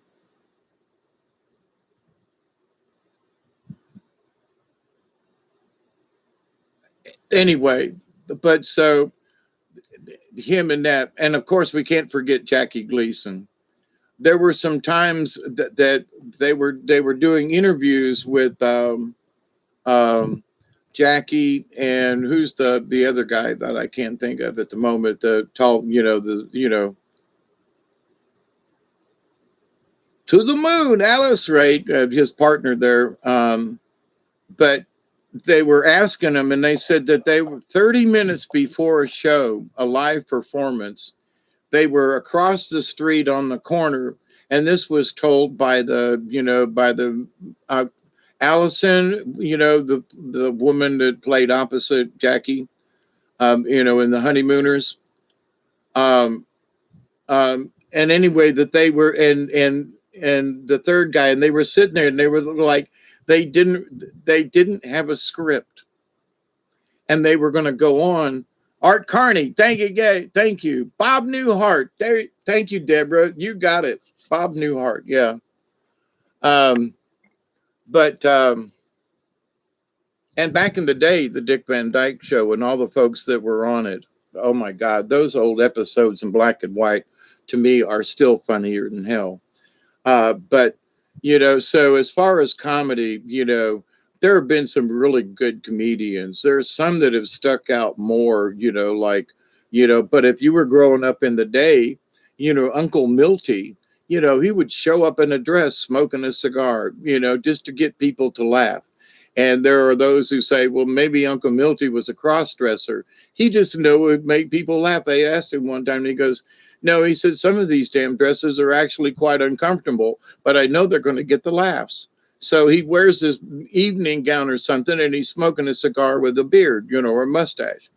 And so it's like, he knew he was an old vaudeville guy to make people laugh. Uh, and listening to the radio, uh, oh man, Burns. Burns and Allen, old radio programs. I have some of them on tape and CD. And, when I can, I listen to it. But some of those old shows they're precious. You know, she was really smart in real life, Gracie. Um, but, but Gracie was kind of ditzy in her own way too. So, and she played it to the nines, so, there's Art Carney, absolutely. But, um, so, and then there are the comedy teams, they weren't necessarily funny as single people, but, Abbott and Costello, Luke, Lou Costello, his being able to go, Abbott, is just, and his reactions and facial expressions and the pratfalls that he did, Laurel and Hardy, of course, Harold Lloyd, but, Buster Keaton for me, that through all of them, a lot of them, didn't make it, but even into the beach bingo era, Buster Keaton was still making movies and still making appearances and stuff. And I just, for his length of work, is just from silent movies into the 60s, like, wow.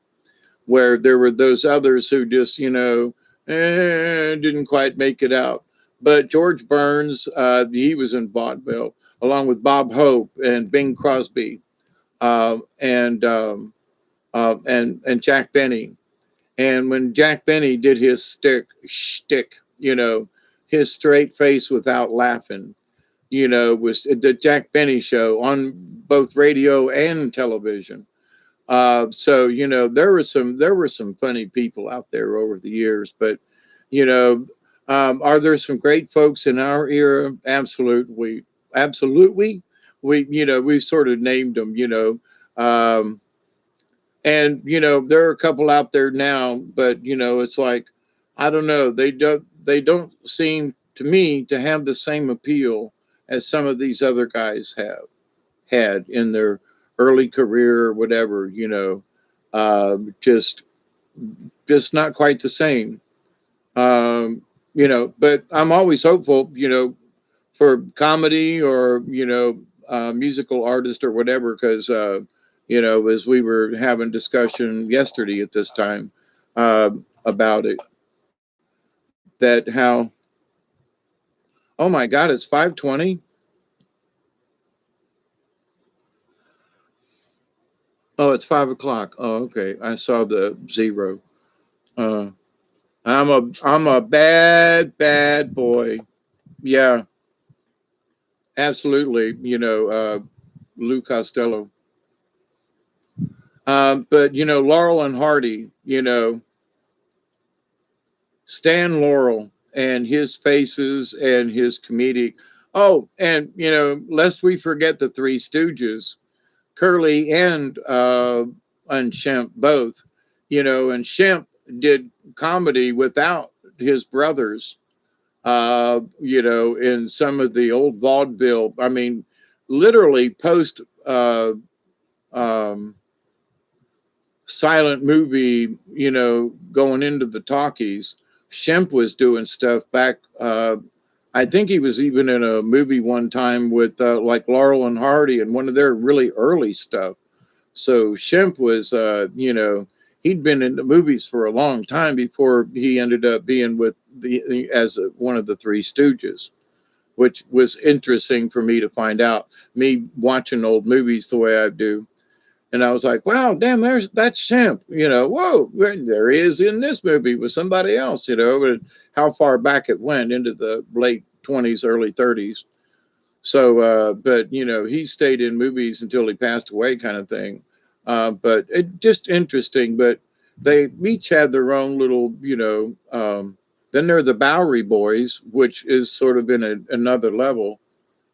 And for me, one of the characters, not necessarily as a comedian, but I can't remember his name, but it's the black guy that played in several of the Charlie Chan episodes over the many years that they made Charlie Chan movies with different guys being Charlie Chan even.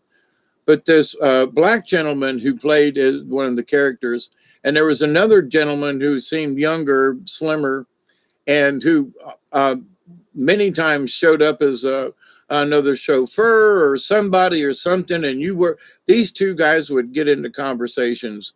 And as far as a comedic timing and just want to make you laugh your ass off, even to this day, I will watch one of those Charlie Chans just to watch those two guys in a 5-minute clip in the movie. It just laugh for me. I'm just like, now that's comedy right there. It's sort of like the original Who's on First.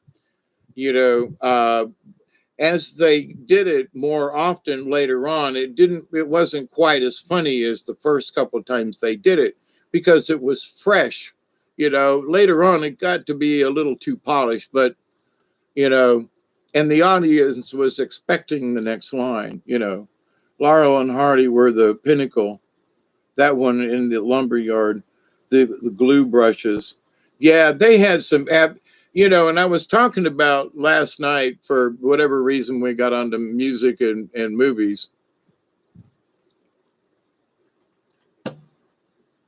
was the One Little Rascals that was, to me, just one of the funniest skits that any of them back then did. But that was the time when they had this, the circus / carnival was in town, and there was a monkey man, and there was also the wild man of Borneo, and he was a black gentleman with a bone in his nose and rings on his toes, and and a grass skirt kind of thing, and they weren't trying to make bad of a black man. Okay, he was the wild man of Borneo, and that's how he dressed. So that was his skit. That's what he did at the circus. And he didn't speak any English, but what he liked was these little gummy bears or something, we'll say. And he would yum eat them up. So they established this before he got loose and got into this haunted house thing and started chasing the little rascals. But every time he'd come across one of them, he would stop and do this yum eat them up. And I can't, stress enough, if you can find the little rascals, there are some folks who have said, oh, well, that's looking down on the black man. And that's it. No, it ain't. This is the wild man of Borneo. This is the skit. They set it up. This is not looking down at the black man. He is the wild man of Borneo. Pay attention to the character, And so, but the skit is, to me, is still the reactions of the little kids and what they do, and popping him in the butt, chasing him around, and them chasing him. Oh my God! To me, it's still, I laugh my ass off every time I see it. Yum eat him up. Yep. Yum eat him up. Eat him up. Eat him up. Yum eat him up, and chasing them around and them screaming. Anyway, but there are those comedic times that in history too that the first time cheeseburger,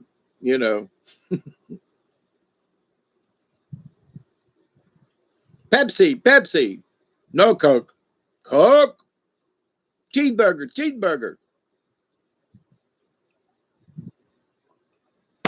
And Jane, you ignorant slut. But you know, so there have been some really good, funny times in to me in history. But recently with Saturday Night Live and stuff, I don't know. I don't get it. It just, you know, I don't get it. The last time I really watched it was with, oh crap, they've done movies and stuff now. I can't think of their names, the two ladies. But anyway, um,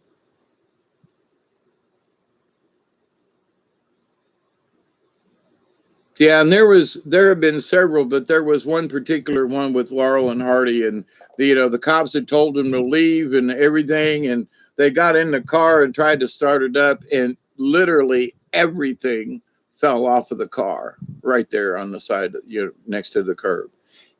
However they did it, everything fell apart on that car. And whether or not you got it, if it was actually funny from an engineer standpoint and as a prop master for plays and things and stuff like that, Stymie was one of your favorites. Yeah. And Buckwheat, you know, but hey, Buckwheat and the dog, you know, Spot. Anyway, but they all, you know, they all had good characters. You know, yeah. There were one or two of those Bowery Boy movies where they, you know, they snuck into this house or got in or they thought they belonged or something anyway. And some of the comedic stuff that went on in that one was absolutely, you know, hilarious. Um, Having been in theater, and timing is everything with slapstick, and to be able to literally slap the stick. We did a French play, Moliere's The Doctor in Spite of Himself, and there was literally we literally had slapsticks in the play, and to do one and have it hit just right and to make that crack sound is just, you know, it's amazing in and of itself, and it can be, you know, hilarious when it's done correctly. So, but to, you know, have been in slapstick and love slapstick, my puppet shows in a lot of ways were slapstick. Um, so I care for my own self. I carried on that tradition of vaudeville with my puppets, if you will. In the staging and things, it was very, you know, rudimentary, but to the point though, live and in color, you know, here we are. Sometimes there's a story and sometimes there's not, but there was one of the stories about Jackie Gleason and them and Art Carney and the lady that, you know, played the character. They were, the three or four of them were sitting in a bar across the studio. And they were like, what are we going to do? And they were like, I don't know, but we got 30 minutes. And they all like said, well, here, you know, let's have one more to you. They cheered. And the episode, I think, was when him and Art just went crazy there.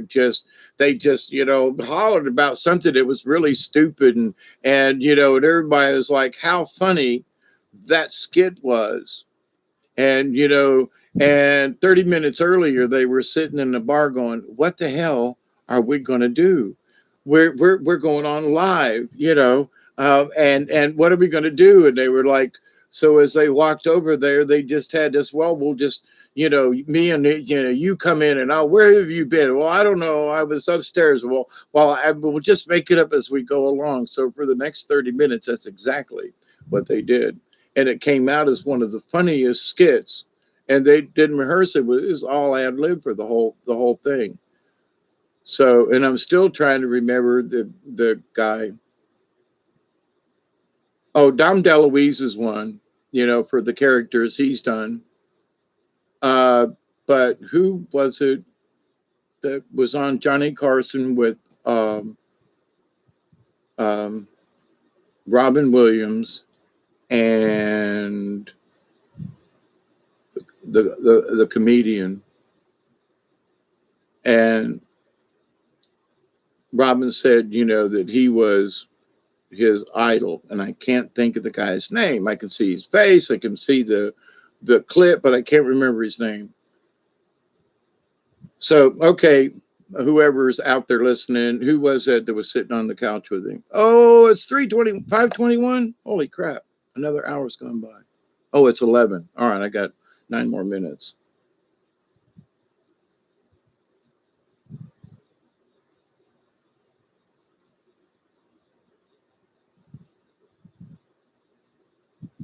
I can't think of his name.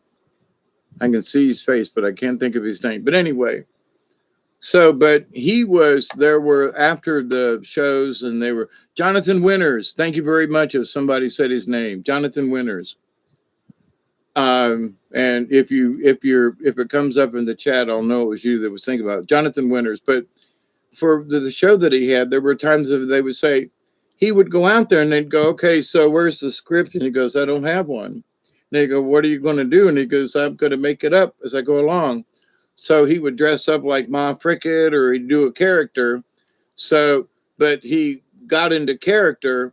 And once he got into character, it just came out of him. He ad-libbed it.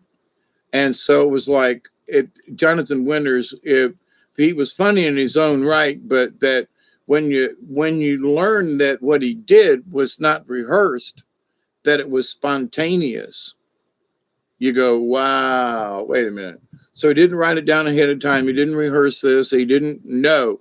It just came to him at the time. It was spontaneous. And so there were so many times that it was like, if you watch the old Jonathan Winters shows and things like that, it's like, oh, holy moly. But anyway, so we're coming up on a 20, and I am going to let y'all go because it's after 5 o'clock in the morning. And we've got off topic, but Mon Pa Kettle, yeah, absolutely.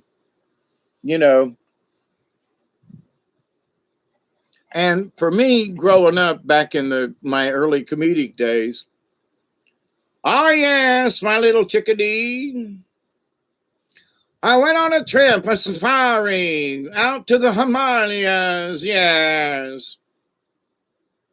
It was a good thing it was too cold for the dogs and the children, none of which I ever. It was so cold that my alcohol almost froze. Yes. Ian, good to see you. Ciao for now, Ian. Thank you for hanging out. I know I've gotten off topic talking about all these, old comedians and stuff, but, hey. But, there's been a lot of comedy. W.C. Fields, absolutely. And Little Abner, yep. Absolutely, Little Abner.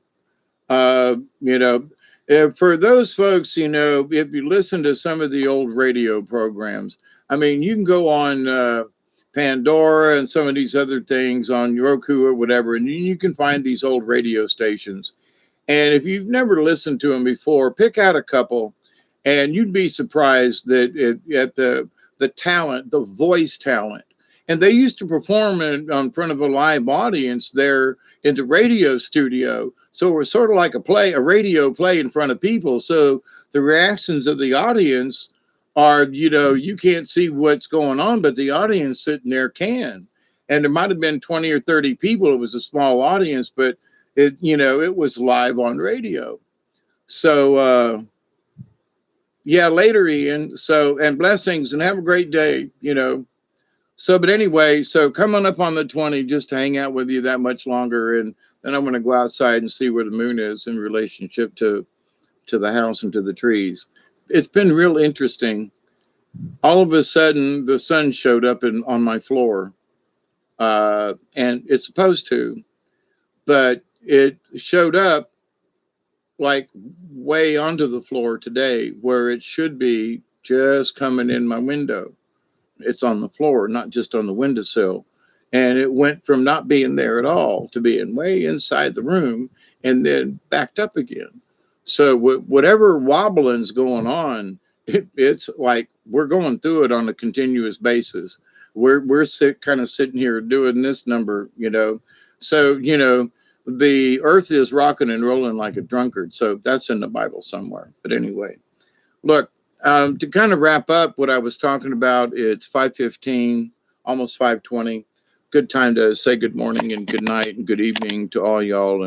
And thanks for, hanging out and playing and, playing. Well, who's that comedian But I do pray each and every day that each and every one of you will continue to learn, to accept and receive the knowledge, the healing from the universe. I really do mean that. And there's so many folks who are so worried about trivial things. I mean, it's important to them. Don't get me wrong. There were things that were trivial. As I look back on my own spiritual thingy, I go, holy crap, I can't believe that I like made that an issue. I was so short sighted. I should have been more just open to stuff. And I would have realized that I was being too narrow minded. As much as I was trying to be broad minded, I ended up being narrow minded, being just the opposite. And so, and I know that there are people who are going to go through that. Like, it seemed like some folks have been like really working on a good, just honest to God spiritualness with nature and so forth, have turned to religion because they're scared to death of what society is showing them. And everything is the apocalypse and everything is this. And we're all going to die. And it's in the Bible. And you got to be part of a religion to be saved. And you know the drill. And so people lose faith in themselves and in their own personal faith with their own, whatever they mean by God, whatever they mean by the creator, the source, the Holy Spirit, however they want to look at it. If it's a God or goddess, that's okay. I'm whatever that sure enough deep thing is, don't care what you call it. I really don't. It's the source for me, the great creator, the great spirit. For me, it's the great spirit, which includes us all. We're all a part of it. And that explains it.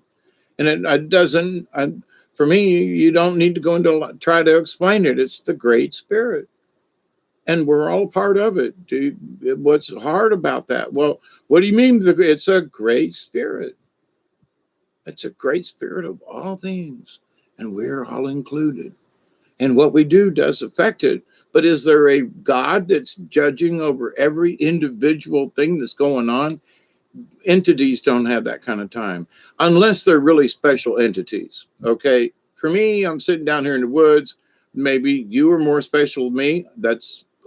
I'm not saying you are or aren't. That's not my point. But, if you are and you've got special protection or whatever, okay. Or maybe somebody, something is attacking you for whatever reason. I'm sorry. I'll pray for your protection. But in this of all things, it's one. Dang, I really can't see that far without my glasses. Oh, 119. So we got a minute. And I got just enough for a one hitter on the way out. So Michelle and everybody, Deborah, it's good to see you. Ian's already gone. If you're listening and you're turning it off, we love you. Thank you for hanging out. Barry, thanks for showing up. I know I just did this a spur of the moment, but was going through some stuff and answering some things and doing and thinking and whatever. And I was like, man, I'm too wound up. And let me go ahead and get this out of my system, And y'all came on. So thank you all for being here. And thank you for being part of the League of Like-Minded Beings. And thank you for having an open-mindedness to sit here and have this chat, and let's just hang out and smoke a bowl with each other and talk about old comedians. And,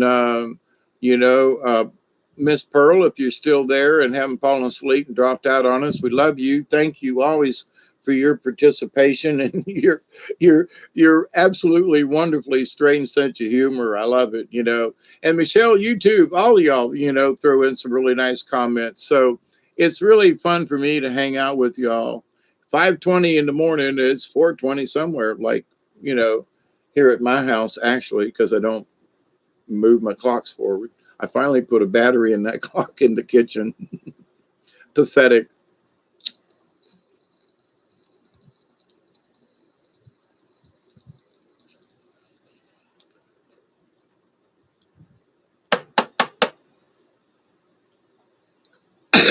I had a bit of a slow day today outside and around the house.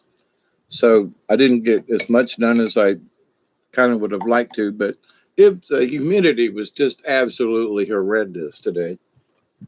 Not so hot, but the humidity was horrible. But every day, that I get up and I'm working on stuff, I go, I've cleaned up some spots in the kitchen and my bathroom and things and stuff, and under the counters and things that should have been cleaned out a long time ago. I'm embarrassed. But the thing is that, I've taken care of them. And I understand what it's like for hoarders because I've helped people. Now, one for me, it's not hoarders, but it's just a corner of my kitchen. But I look at it as that I was embarrassed to work on it because I didn't know what to do. And I was embarrassed that, it had gotten dirty in the corner. I was embarrassed that one of my cans of whatever it was, got a hole in it back in the corner where I couldn't see, and it leaked down on the floor. And, so it was like, and I was afraid to go into the corner, and it was, what am I going to do? And I'm embarrassed because I've let this go. Right. So, but I've tackled that corner and I'm not embarrassed anymore. You know what I mean? So and I don't even want to go into how many years it's been like that. Don't even want to talk about it. It's been at least a year. Okay. So, and that's long. That's too long.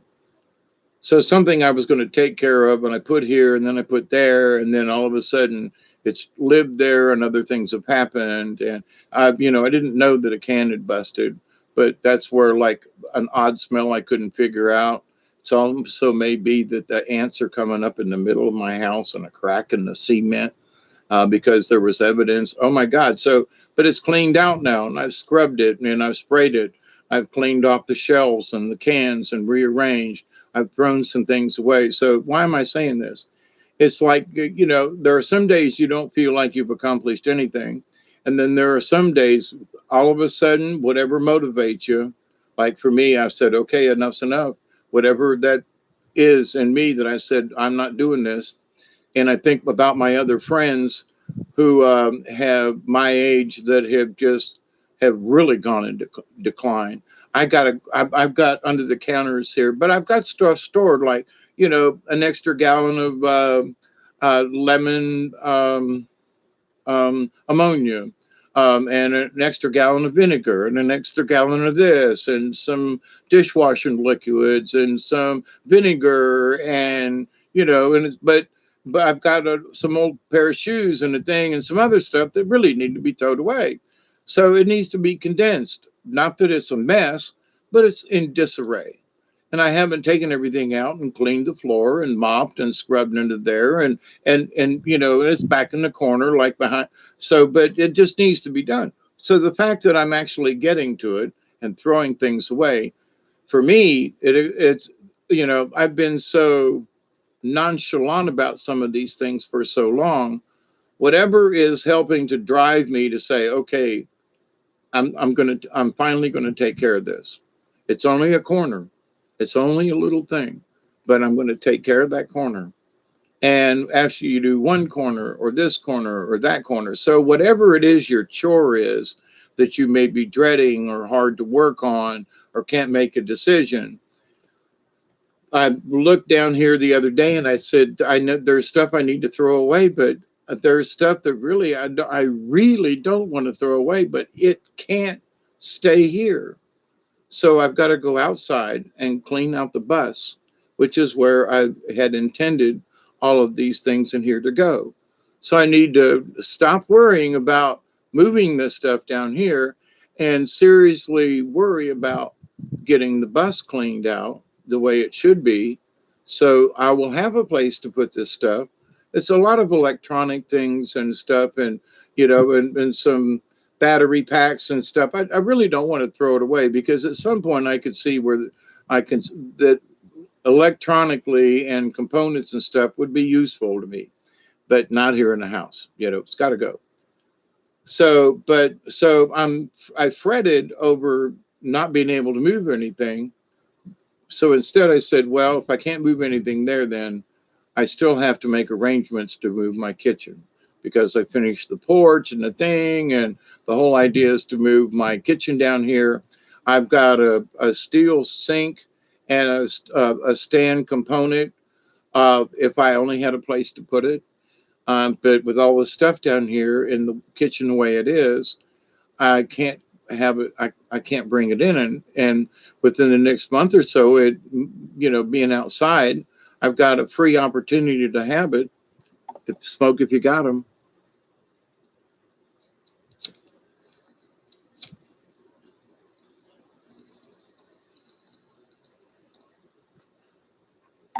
My point is that for my life to your life, if you're having troubles with something, listen. If you can't do one thing, then take a step back. This is where my preaching has come in for myself. I took a step back where I was going to be frustrated because I couldn't get to this the way I wanted to.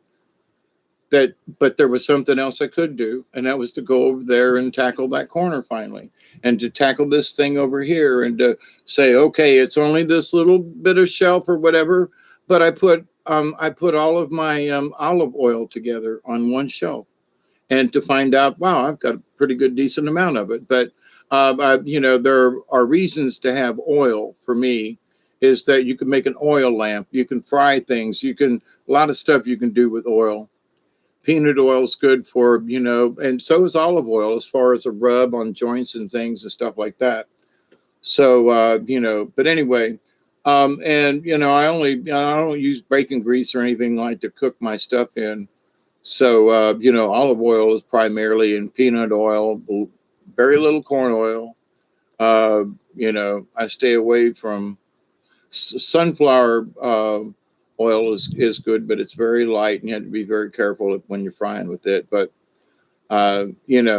mostly olive oil has been a very standard, tried and true. And for whatever olive oil does, I've been using only olive oil for, I don't know, 8 years, 7, 5, 6, 7, 8. Other than peanut oil for certain things. But so my health, as far as fried foods go, and other people. I don't have the cholesterol or whatever. So, I'm still alive. But anyway, so to continue my prayer at 4:23 a.m., it's 5:23. Oh, it's an 8. Oh, crap. 5 minutes will went by. So I'm stoned and I missed it. But almost 4 hours. So I love you all. Thank you so much for hanging out. Just, consider some of these, trivial questions to the universe. And before you go blaming it on God or somebody, just stop and think about it. And I think this is where Native Americans talk about, anybody that makes it this far in this, but here's some wisdom at the end of this. And talking about the native cards and, the animal cards and so forth, what they teach us.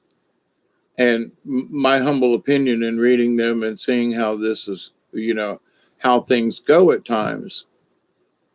It's that, everything is the flow.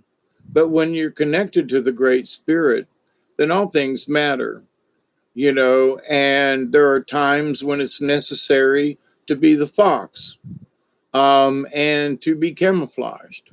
There are times when it's, important to be the armadillo and to learn what it means to have your armor on. And, then there are times when it's to be, the eagle and to be very strong and to see above things. And, and then there are times when it's important to be the butterfly or the hummingbird. And the importance of natural things and the importance of what they represent in the animal world and the animal kingdom, and how it relates to us, the messages we get from the universe. So, these things are all around us. And, if we rely on our natural instincts, and literally when folks say, well, it's going to be this or that, it's like, okay, so whose God are you trying to sell me? Which Bible or verse or text are you trying to get me to read or to believe in? There's a lot of stuff I say, read it. You can find something in a paragraph of a book somewhere that you will remember forever because it just means something to you. And it's not a Bible, but whatever it means. There are things that, Huck Finn said to, in the dialogue that Mark Twain wrote in Huckleberry Finn. That's just, outstanding. Some of the things that are written, in Tom Sawyer. And it's like, what? Yeah, we're talking about Mark Twain here, and it's like Samuel Clemens, right? And the humor and the way he looked at things. And it's like, I'd always thought that in my older years, I would do a monologue of sorts of Mark Twain. And I still may do that because you can get readings and stuff, just for the fun of it. Do some Mark Twain with a little bit of dialect in there. Yes, here on the Mississippi River, as they would say, the old paddle boats, the steamboats here on the Mississippi River, and so do a little bit of Mark Twain, but with that, though, there are so many lessons that have been written down by so many different writers. We have learned lessons through comedians who have taught us to laugh about things, who have taught us how to think twice about things, to look at the two sides of things, the Laurel and Hardy, the fat and the skinny, the boisterous and the meek, and all of these things have taught us lessons, for those of us my age. And, there are some younger folks who are looking back at some of these things. But for me, and at my age and looking back on these things that I grew up with, I'm still willing to look at new stuff. I still want to laugh at something, but I want something to be funny. I don't want it to just be fuck this, fuck that, blah, blah, blah, fucking this. No, I want it to be funny. I don't care what it is, but make it funny, So, oh, my mama in the Latino thing, my mama down here in the ghetto. Okay. Now, don't get me wrong. Some of it's funny, but some of it, for those of us who are old, it's like they're kind of picking up on the old yo mama jokes, like yo mama this, and look, oh, well, they've given it a different spin. Okay. But the punchline in a way is sort of the same. And for me, it's like, ha, ha, ha. It's not really funny, because they have heard other comedians, they developed their own style. Okay. And they can't help it, but they're going to seem like they're mimicking somebody. Okay. Because there's a style, right? Even in developing their own. I was accused of somebody saying that I was trying to mimic Robin Williams back in the day when I didn't even know who Mork and Mindy was. But anyway, enough about that. But almost 4 hours into this particular, session with y'all, Deborah, Bible in Hebrew means book. Yeah, but here's the thing. People still don't get it about the Bible. And I have, even back in the days of my Catholic days and growing up and my questions with the priests and nuns, and the answer was, it just is. You just have to believe. It's a mystery of God and of the church. You just must believe. And I'm going, nah, come on. Some of this is just, you're selling me a line of bullshit. I mean, I've just been able, for whatever it is, and for me, I've always been able to tell when somebody's trying to sell me a line. So, and some of I had catechism every day through my entire, into like the 10th grade. My sophomore year, we still had religion class and did stuff, but as far as showing up, learning about the Crusades and stuff, at least into my sophomore year in Catholic school. So where other folks didn't get that kind of stuff, we went through every one of the Crusades, from this one to that one and blah, blah, blah, blah. And I was like, and they would show these pictures in our Catholic textbooks of the different Crusades and what it looked like, and all these pictures and the slaughter. And, they were slaughtering this group and they were slaughtering that group, and the Knights Templar and Rome was doing this. And it was like, oh my God. Slaughter, kill, slaughter, pillage, like what? And then the movies started coming out and talking about the Crusades and King Arthur, and they coming back and the thing, and the Romans and the, Spartans, the whole 9 yards, right? So more things come out in history, but we had learned things through the Catholic Church, through their teachings, because every crusade was a Catholic event. You see what I'm saying? So where the public didn't learn the same things, Catholic school back then taught every single crusade, and you had to know who was the Pope and who was the main character and who was the thing and what was they're fighting for mostly. Oh yeah, so it got real intense. Now I can't remember it all, but I remember enough of it, and I go, wait a minute, wasn't there a one back in, and I could look it up now. You know what I mean? So back then, they grueling, information about the Crusades for us, because of Catholic school. But anyway, but with that said, though, so for me, there's always been a different perspective of the church and the slaughter and the killings and, and that kind of thing, where other people just say, well, well, that's the church and it this and, that's just what happened. And I think to myself, and it was the Crusades. Yeah. Get this, sent by the Pope. If the Pope did something like that today, how would we think about that? What would we think if the Pope said, okay, I'm going to send, 500,000 men, and we're going to, march to Jerusalem or whatever the hell, we're going to go to, we're going to go to Afghanistan. We're going to be 500,000 crusaders that are going to march to somewhere.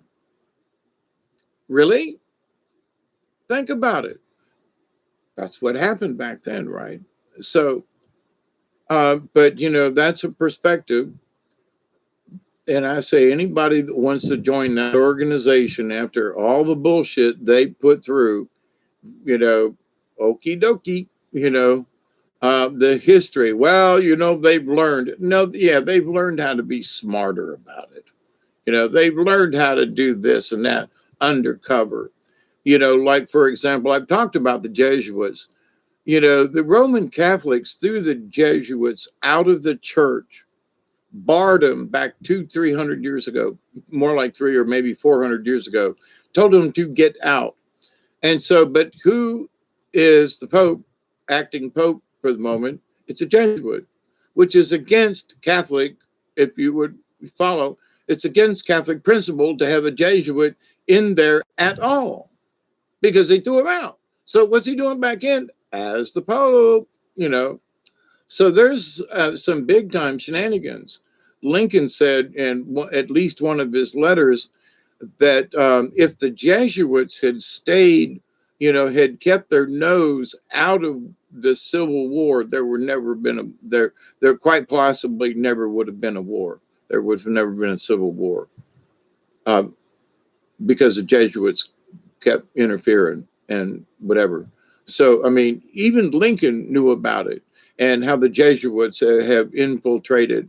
I mean, they're like the bad guys of the Vatican that get sent out, but the Catholic Church, said, nah, we don't. They're like, those are the thugs of the group over there, that Father Balthazar I was talking about earlier, he was a Jesuit priest. Okay. And, not to say the Jesuit priests are all bullies and stuff, but there's a lot of that. You read about the Jesuits and stuff and you scratch your head and go, But anyway, so, but the fact that there's all this weirdness going on that a lot of people don't see or understand, it's like, but it is really going on. Check for yourself. So for me, it's really old news, but for a lot of other folks, they've not heard of this stuff before. So once in a while, I have to keep repeating it, to keep reminding it to people that, this is stuff that has happened in my lifetime. You can check. You don't have to go back thousands of years, but, you might have to go back in the archives to find out when the Catholic Church, the Jesuits out. But to find out, that the Jesuits and the, quote, Roman Catholics have not really ever got along, and the fact that Tampa Catholic, Roman Catholic, used to battle it out in football and get their ass whipped most of the time with Jesuit high school, across the way from where, they're in Tampa. They still have the, I don't think Tampa Catholics ever won a football game with them.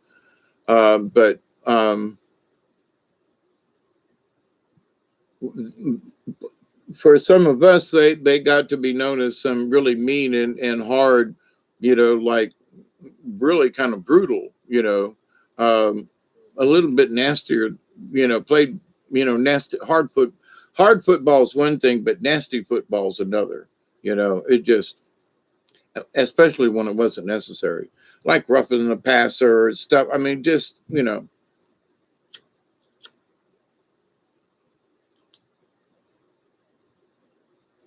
but so anyway, but so 4 hours and 3 minutes I've been here. I love you all. It's 4:40, 5:41 here in the AM time. I'm gonna go get something to drink. But just reconsider. Ask a dumb question to the universe. And if you smoke a bowl, then smoke a bowl and just stop and ponder it for a minute before going off on some kind of half-cocked, well, God did it. It's something, something. The universe is picking on me. Maybe you have called something to you, like Coyote, where Coyote, you know, does clumsy things to learn lessons. So maybe you called the Coyote card to you. And sometimes people say, well, I think God's just being played. I used to say that. I used to think that God picked on me all the time. Don't get me wrong. I understand what y'all are going through. But I also realized, wait, he's got better things to do than to pick on me. And I can't blame it, quote, on him, because him is more of the universe. And if anything, it's more of the goddess than a god, especially the one that's in the Old Testament and everything. I do not agree with that God, a loving and cheerful. No, no. There's some, that it almost sounds like Zeus or something in ways, the way that God is, with lightning and thunder and plague and plight. And, it sounded like the God of the Old Testament was Zeus, or Zeus. There's the Roman version and there's the Greek version of the gods, and they have different names. But anyway, but anyway, and so for what people knew about back in the day, there was a lot of Greek influence. So God could have been based on a belief like Zeus was a god, not necessarily in the temple per se and all that with Persephone and all that, but to the God in the Old Testament was an ancient deity, and there were mannerisms that resembled, the gods of old, Greece and a Roman, So it's like, isn't that interesting? There are correlations and, similarities. So, but anyway, with that, but that's what man wrote down. So we have to take everything with a grain of salt. So Jesus didn't write any of this down. There were old scrolls and stuff that were supposedly, found and stuff. But, the apostles didn't sit and write this stuff down right away. It was written down later on, So all of these things were stories told to somebody else that then they wrote it down, So I've met Kashka LaRue, the legend keeper from the Tlingit tribe, and I can talk about the stories and the things in the episodes that we had and that I met him. But does that mean that I'm a legend keeper or that I knew? No. But I knew like one of the apostles. I knew one of the legend keepers. So that is a true fact. So anything that I could tell about what Koshka and I talked about, one-on-one, and what he described, and as much as he could elaborate and so forth with the legends and so forth, was very, enlightening. And, especially from someone who spent their life as a mathematician to in his later life walk the red road and be a legend keeper. So the responsibility in the people that we meet, but in the oral tradition, because it was never written down, so it couldn't be changed, they have these meetings and they get together these big powwows, and each tells the story. So they all tell the same story, and there's somebody that's like paying attention to go, no, you got that wrong, you got it right, or whatever. Apollo, yes, Michelle. I think it was Apollo, yes.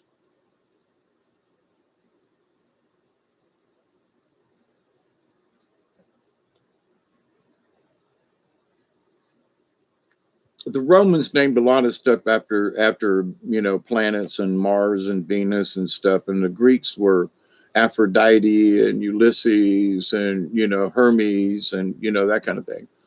So they were similar gods as far as what their Mercury was the god of speed kind of thing, and that was it Hermes maybe I think, and but anyway, but to the point, you know. And Achilles, of course. Yeah, and Thor. Yeah, and then there's the Norse gods, right? And there's a lot of validity to all of it. Some of the Norse, I believe that there were giants in those days, and up in the Norse lands there were really big men, Vikings and stuff, and and they did trade, across to the Americas and up into North Canada and places up in there, Sasquatch kind of thing, but of course they would have sailed it. They were adventurers and sailors, and they sailed them open Viking boats and shit. Oh my God, them was some hardy sons of guns. You hear me? I mean, I've been out sailing, but it's been down here in the Gulf, not up there in the ice and snow and shit. I'm just saying, but them were hardy fellas. But I just want to, when folks get tied up with a Bible or God or whatever, I just want to ask them to just say, please calm down. And just whether if you don't drink or smoke or whatever, just make yourself some tea or something, or make some coffee for goodness sakes. But sit down and just consider what you're asking or what you're thinking. Maybe the answer, as the natives say, is hidden in the quiet. It's hidden in the void. It's hidden in the darkness. It's there in the silence. Every question that's ever been asked, the answer lies in the silence. And so, and in my old age, there have been some times when I have asked Hermes, the messenger, yeah, but didn't he have the little wings on his feet, sort of like Mercury did in the Roman thingy? Is what I was thinking, Michelle. But anyway, look, I love you all. I'm obviously tired after 4 hours and 10 minutes and 4:11, going on 4:20, but I don't think I can make it. I need something to eat and drink and that kind of thing, and potty time too. So after 4 hours of no breaks, I love you all. Keep into consideration and ask the question, why am I thinking this in the first place? What does it actually mean in the grand scheme of things? And at the end of it, it results in this, and that I continue to pray every time I put my feet on the ground. This is the second of three, by the way, just spaced out. That I continue to pray each and every day that each and every one of you will continue to learn how to accept and receive the knowledge, the healing, the wisdom, and the many blessings from the universe. And as as that addendum to this one, and that the answers are in the silence.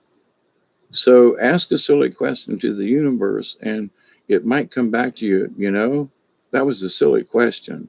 Rephrase the question or think about what you asked.